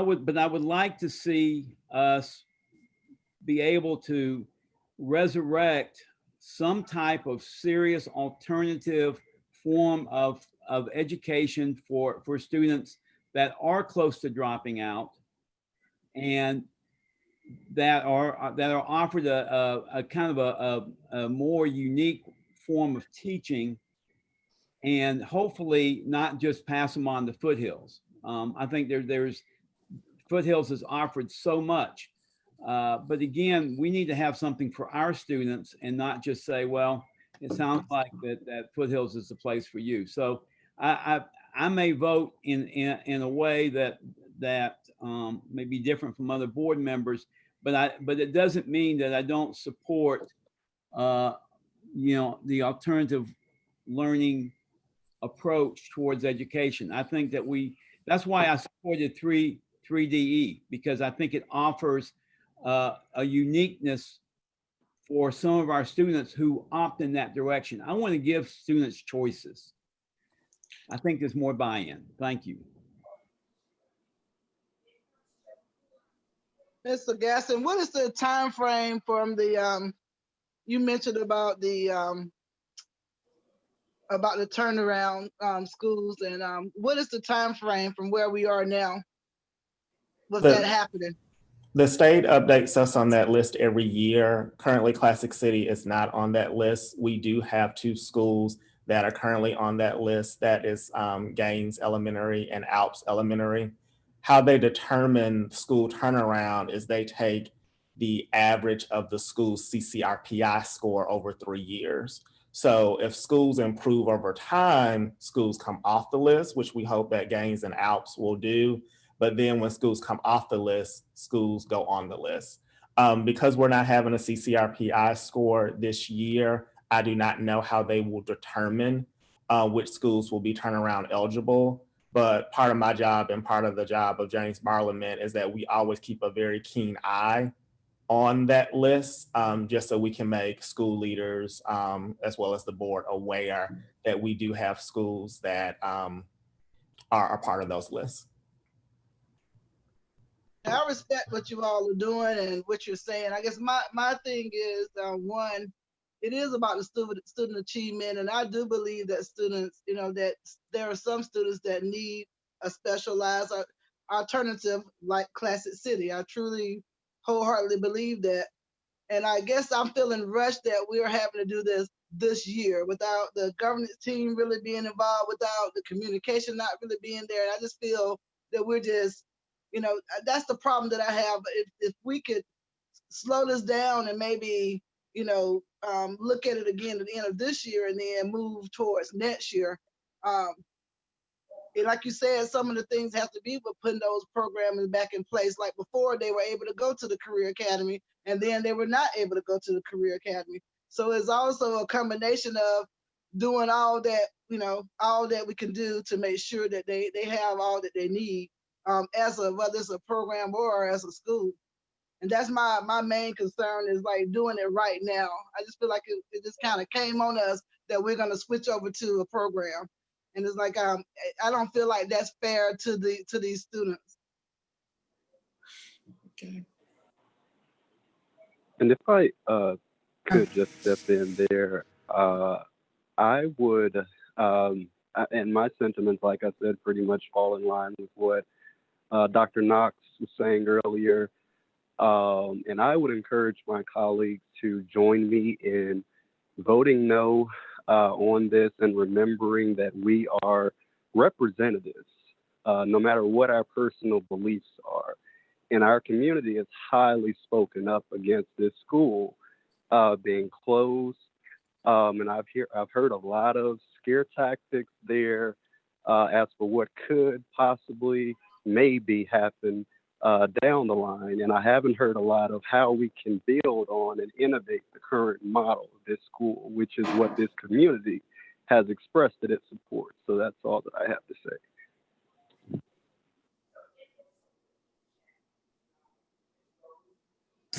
I think those were all of, well, did I see any additional hands? Yes, can I say something? I'm still trying to play catch up on this, and I agree that I feel kind of rushed. I really like what you've been saying, Mr. Gaskin, about giving students more choices and more opportunities and getting them more prepared. Is there a way to do that without taking away the school status and putting the resources that we need into the school, but also providing those? Or is that just budgetarily not viable? It would it would take a lot of investment with budget. Part of the challenge of Classic City is the virtual option for world language, AP, accelerated classes, fine arts classes. Students don't have access to an in-person health or physical education teacher, along with those extracurriculars. So if we were to improve Classic City based on those needs, it would take, in my opinion, and what Dr. Thomas and I discussed, a lot more staff to meet those needs. Right now, they are being provided the courses that they need for graduation, and then those courses that are not like art and other electives are provided through Edgenuity without an in-person person. So it would, in my opinion, and Dr. Thomas's opinion, it would take more staff to get the program where it should be if we had it remain as a school. And that's the option 2 that you guys provided in the executive summary? Yes, ma'am. And do we have a price tag on that at all? Chris might be able to do the numbers. It's about $80,000 per teacher. I can just throw in that's really not realistic on June the whatever today is to be able to find all of those staff that they're just not sitting out there waiting to be hired. Yeah, I think I added it up. It was, Brandon, I may be wrong. I was looking at that earlier before the meeting. Maybe 14 positions, though we do already have some of those. But yeah, it's 80,000 a position. So probably rough guess, 800,000 to $1 million.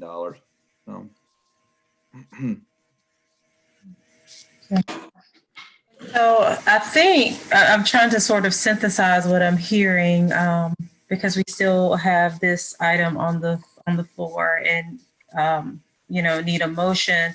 But I also hear some differences, and so I'm trying to figure out how do we move forward, maybe in a way that is either a compromise, or how do we perhaps take another look at this. I think I mentioned like maybe under different circumstances, because I know I think I share, I think with all of our board members that we want to be supportive of the staff in the district, and certainly understand that, you all are the ones like doing the work, and for our teachers and our students. But it's sounding like I don't hear a consensus, and we haven't taken a vote or anything, but I'm just trying to sort of summarize what I'm hearing before a motion is made. Dr. Gant, I will say, we're in 100% agreement, and I feel like I've said this all along. The timing was not ideal. It was something that started last fall, and as we all know, a lot of other things spiraled during the fall, and it kind of fell between the cracks, and we apologize for that. And that's kind of one of those things we can't undo. And so I need you all to know that this isn't personal. If the board feels as though this isn't the best thing, we will do the best we can to continue to serve the students, and then to start looking for other possible models and engagement. So I am very appreciative of everyone attempting to be collaborative. There are clearly different opinions. We've heard from a variety of people who have strong feelings about it becoming from a school to a program. I hear that and I respect that. Our attempt at trying to find a middle ground was to say, okay, let's leave it a program, but leave it there where it does receive more individualized supports. And, you know, and there are other things, again, like sports and band and ROTC and activities like that, that they would have access to. But again, the timing, it happened like it happened. And there are a lot of other things, unfortunately, that have happened as a result of how our fall went. And those are things we can't undo. We are, you know, are very apologetic to the LSGT staff because this was never the intent. It was not the district was looking to just do something and pass it by people without people knowing. It was just, it was one of the fatalities of what occurred in the board kind of timing of things. And we apologize for that, but I don't want you all to feel that we can't go ahead and take a vote and this is going to feel as some kind of personal rejection. Because at the end of the day, everyone on our team is committed to children, and we're going to do what we need to do for children within the best of our ability, whether you call it a program, call it a school, you vote yes, you vote no. We're going to be right back tomorrow. Well, tomorrow they're off, but right back on Monday, doing everything we can to strengthen what we have for those kids. So Okay. at the end of the day, that's going to be our commitment. So this is not, it's not personal, and we won't take it that way. We recognize that, again, there are a lot of things that just didn't flow the way they normally would have. And if that occurrence is something that's going to cause significant tensions, we can move past that and do what we need to do for the children. I think John had his hand up. Thank you. Okay, Dr. Knox. So, thank you, Dr. Thomas. And the flip side is it's not personal on our side either. And just so we're all clear about that, one of the conversations I had with an alum, I thought was interesting because the alum said, well, if there's, and of course this is unrealistic, but the alum said, well, if there's staffing problems, I'm happy to come back and help. And isn't that what you always want to hear from your graduates? That they were so supportive and felt so strongly about their school that they would want to come back and do what they could to fill in the gaps. And so that's one thing that sticks in my mind. That's whatever Classic City is doing. In my grade book, that's not an F. Oh no, that's not an F. And I'm not going to let the state government tell me that it's an F. I got a different opinion. And then the other thing is, in my 3.5 years now on the board, I've approved a lot of money for a lot of things. And this is one of the few times that I can really see it going directly to student achievement. And so that's what motivates me with this vote, is that yes, it could be extra money and it sounds like big money, but we've approved bigger money for other things where I wasn't as sure how it connected to student achievement. This does. This is obvious. There's no gap between the money and what can happen for the students. Thank you. All right, well, we'll go ahead. And can I say one thing? Oh, Sorry. yes, sorry about that. I have wanted to say something and not say something. I'm still conflicted on this. I guess for me, it's not the money at all. And I don't know if that's the case for other people as well. I'm just trying to figure out what the benefit of remaining a school is versus becoming a program with all of the things that Dr. Thomas and Mr. Gaskins have said that they will retain. So, and I understand that it would take away, obviously, the distinction of graduating from that high school or having that identity as that high school.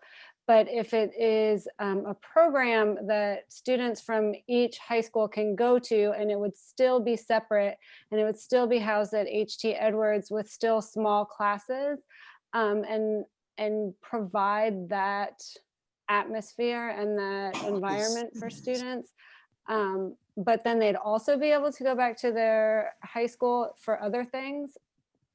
To me, that seems ideal. So I'm open to hearing why that's not. And I completely want it to stay in HT Edwards and be this program that would allow students to have this kind of environment that seems to be what they need and what they want and what has led to their success in where previously in one of the two high schools, they were not able to find that. So one fear, I guess, is by taking it from a school to a program, it may eventually get diminished more. So I can see that as a possible fear, but I'm wondering what the downside of moving it to a program, the way that it has been proposed right now, would be.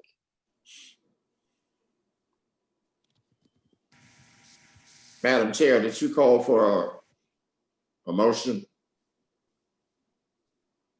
I did after, right before Dr. Dykeman's question. And Dr. Dykeman, I don't know if your question was for board members or Dr. Thomas or more for us to think through.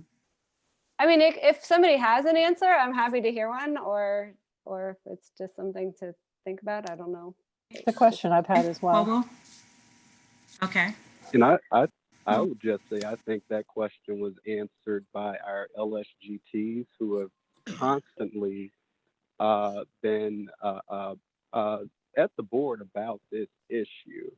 And they've laid out the case very well, and that's all that I needed to be a no vote on this. So I would just say, go back to those emails from Jessica Cottrell to see it laid out perfectly. We'll go ahead and call for a motion. Madam Chair, I move that we make a decision whether we keep the Classic City as a school or as a program. Second. Okay, so Mr. Worthy, your motion was that we make a decision. Was that? Yeah, by voting. Yeah. That's what we're talking about. I said, I move that we go ahead and make a decision whether we keep the Classic City school as a school or as a program. And that would be decided with a vote once we get a second on it. Okay, yeah, it could be just that it's late and I'm confusing things, but we were, and correct me if I'm wrong, Mr. Worthy and Mr. Pruitt, we were going to be taking a vote anyway, so the motion would need to be more specific or. That's Well, correct. it's That's either the item or. that's already on the It's agenda. item 13.5 on the agenda. Okay, I'm sorry about that. All right, so your motion is to approve Classic City. No, I didn't say No? that. I Okay. said to make a decision whether we keep Classic City as a high school or as a program. And the vote would determine that. Mr. Worthy, that's the question that's already on the agenda. So we don't need a motion to frame that question. We just need a motion to either keep it a school or turn it into a program. That's item 13.5. But we would still be doing a yes, no vote, right? I mean, the action says to transition from a school to a program. Right. Well, I move, I withdraw my motion. Okay, I make the motion that we move forward and take a vote on, was it 13.5, Linda? Yes. Okay, we're going to take a vote. Okay, so Greg, is your motion that we approve Classic City to transition from from school to program? Is that your motion? Yes, it is. Okay. Second. All right. I don't see any other hands for further discussion. Okay, Dr. Thomas, I'm going to ask that you take our roll for us. Yes, ma'am. Mr. Davis, Yes. Mr. Stevens, No. Miss Davis, Yes. Dr. Yeager, Yes. Dr. Dykeman, Yes. Mr. Worthy, No. Dr. Gant, No. Dr. Knott, No. Dr. Maddox. No. Thank you. Okay.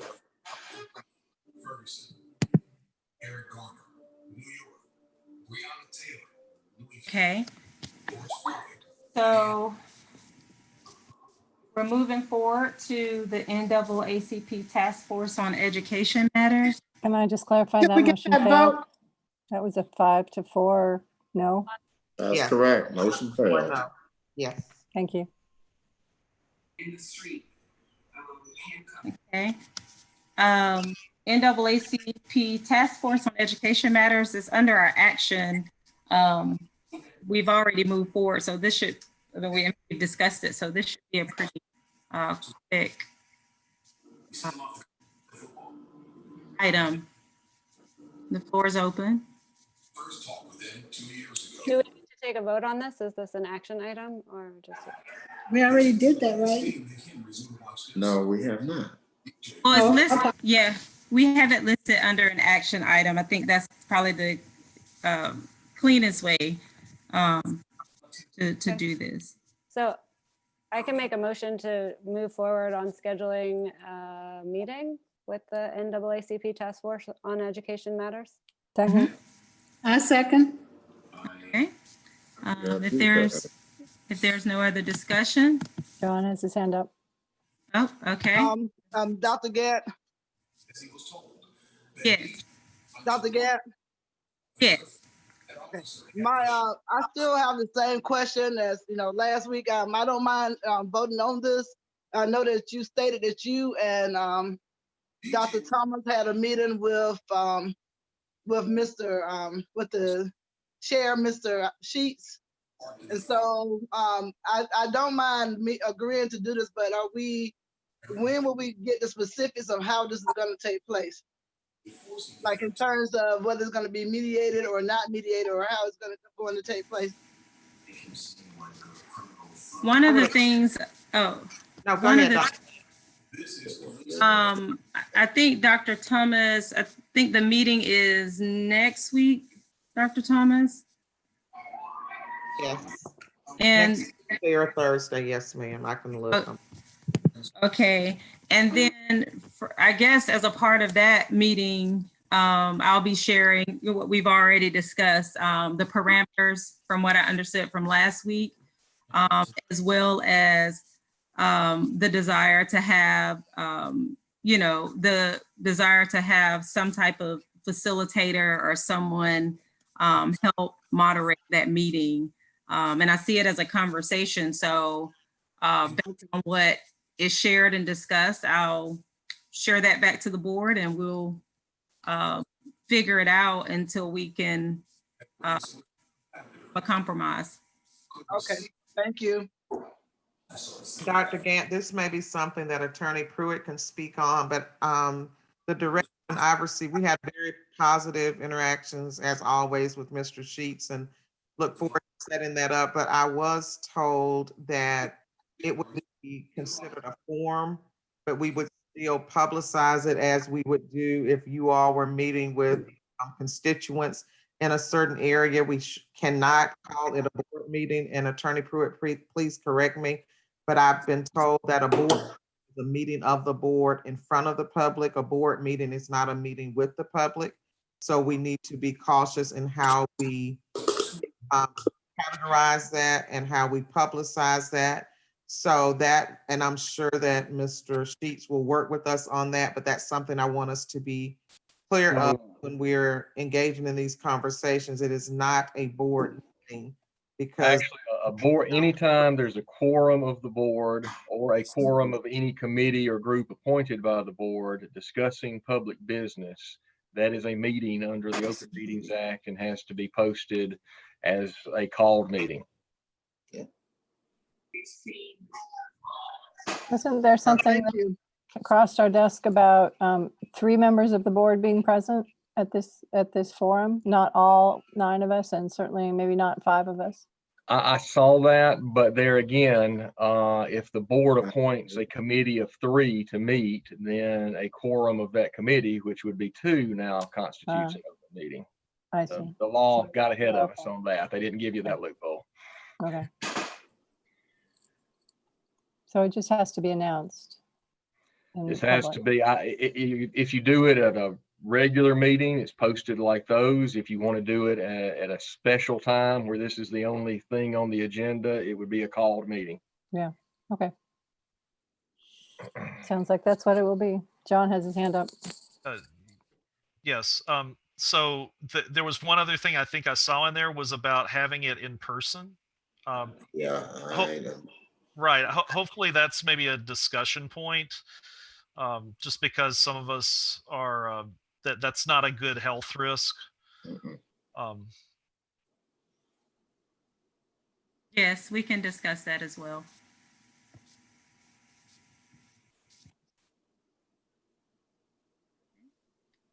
All right. Dr. Thomas, if you could take roll for us. Wait. I'm sorry. Have we already seconded that first? Yes. Yeah. Okay. Let me just kind of clarify something. First off, it's my understanding that what Mr. Sheets provided to us was an agenda. It was like a 5-point agenda. But it wasn't finalized, right? What? I say it wasn't finalized. I know, but I mean that was the proposal, and based on the fact that I'm number 1 on the agenda, I'm going to have to abstain because of a conflict. But I also think that as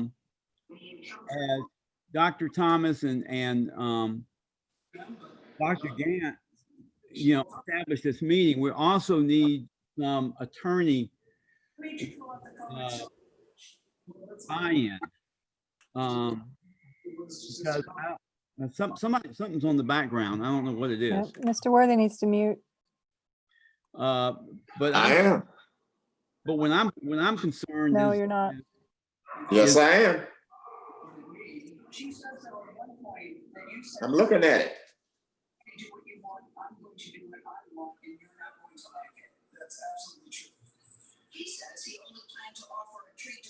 Okay, could our host just maybe reset and mute everyone for us that's not talking? Harold, can you do that, please?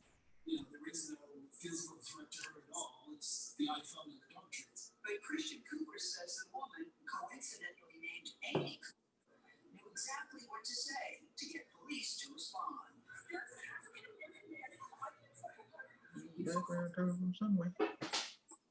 She was going to tap into a deep, deep, dark vein of racism, of racial bias that runs through this country and has for centuries.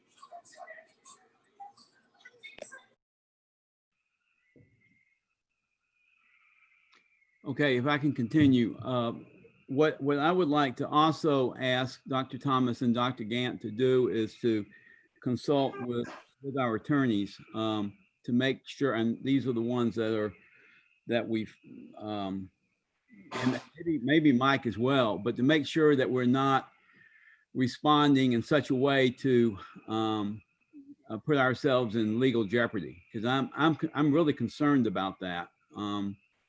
So anyway, that's all I got to say. Thank you. Excellent point, and I concur, Mr. Davis.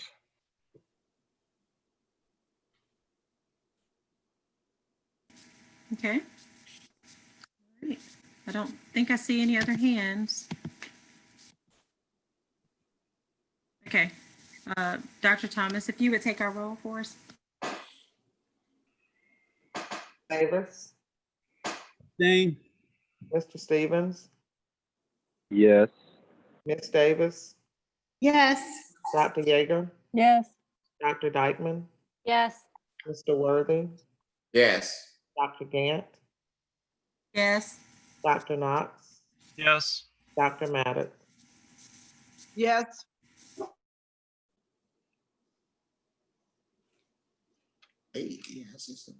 Okay. We'll move forward with our action to approve our norm. We had some discussion about this already? I'll open up the floor for a motion. So moved. Second. Second. Was there any follow-up questions from last week? I think Dr. Knox went and made some of the tweaks, and that's available for us to see. I will elaborate. It looks like there's 2 documents on there, but actually the background information was folded into the final form. So if you see the final Norm 13A document, that actually has the background information. I believe that was what Mrs. Davis had asked for. I confess to not having reread it yet, but I will do that right now. Okay. Any additional questions or comments? Okay, Dr. Thomas. Yes, ma'am. You ready? Mr. Davis, Yes. Mr. Stevens, Mr. Stevens, Ms. Davis, Yes. Ms. Davis, Yes. Dr. Yeager, Yes. Dr. Dykeman, Yes. Mr. Worthy, Yes. Dr. Gant, Yes. Dr. Knox, Yes. Dr. Maddox. Yes. Thank you. Okay. Thank you. Okay, and so we are almost at adjournment. I do want to make the note that there was a message that there was a letter that was not read, but that was sent before our deadline. I've checked with Mr. Pruitt, and he says, this letter can be read if there's, let me just read what he says, that we can amend by a 2/3 vote to add this public comment right now before we go into it. And so I wanted to state that and then open the floor for any questions or clarifications, and then open the floor for motion if we decide to do that.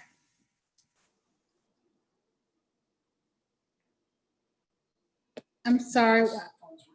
I didn't follow that. There was a public comment that was sent before our deadline, and it was not originally included inside of the folder. And that has come to our attention.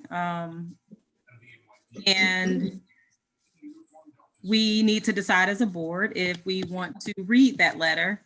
If we want to read that letter, we will need to amend the agenda at this point by 2/3 vote to add that right now.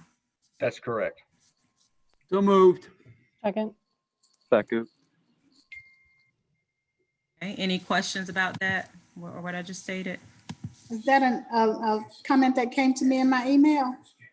I'm not sure. Okay, I'm good, thank you. I just know I didn't see that. Okay. I'm fine. Okay. Dr. Thomas, if you can do a roll call for us. Mr. Davis, Yes. Mr. Stevens, Yes. Ms. Davis, Yes. Dr. Yeager, Yes. Dr. Dykeman, Yes. Mr. Worthy, Yes. Dr. Gant, Yes. Dr. Knox, Yes. Dr. Maddox. Yes. Thank you. Okay. And Ms. Palmer, I just want to clarify for the record that we are talking about the one that you forwarded from Julia.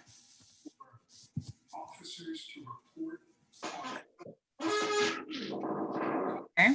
Yes, that is correct. Okay. All right. And it reads, dear board members, as a 2016 valedictorian of Classic City High School, I was very distressed to hear that the school might be transitioned to a program. I have compiled a list of reasons as to why you shouldn't do that. Reasons why Classic City is good for Clarke County. Sending the struggling students from the two larger schools to Classic City increases their graduation rates without having to improve the quality of education at those institutions. Not only does it improve graduation rates, it also improves attendance rates for the two larger schools, given that the students who are struggling academically are also the ones who have difficulty making it to school every day.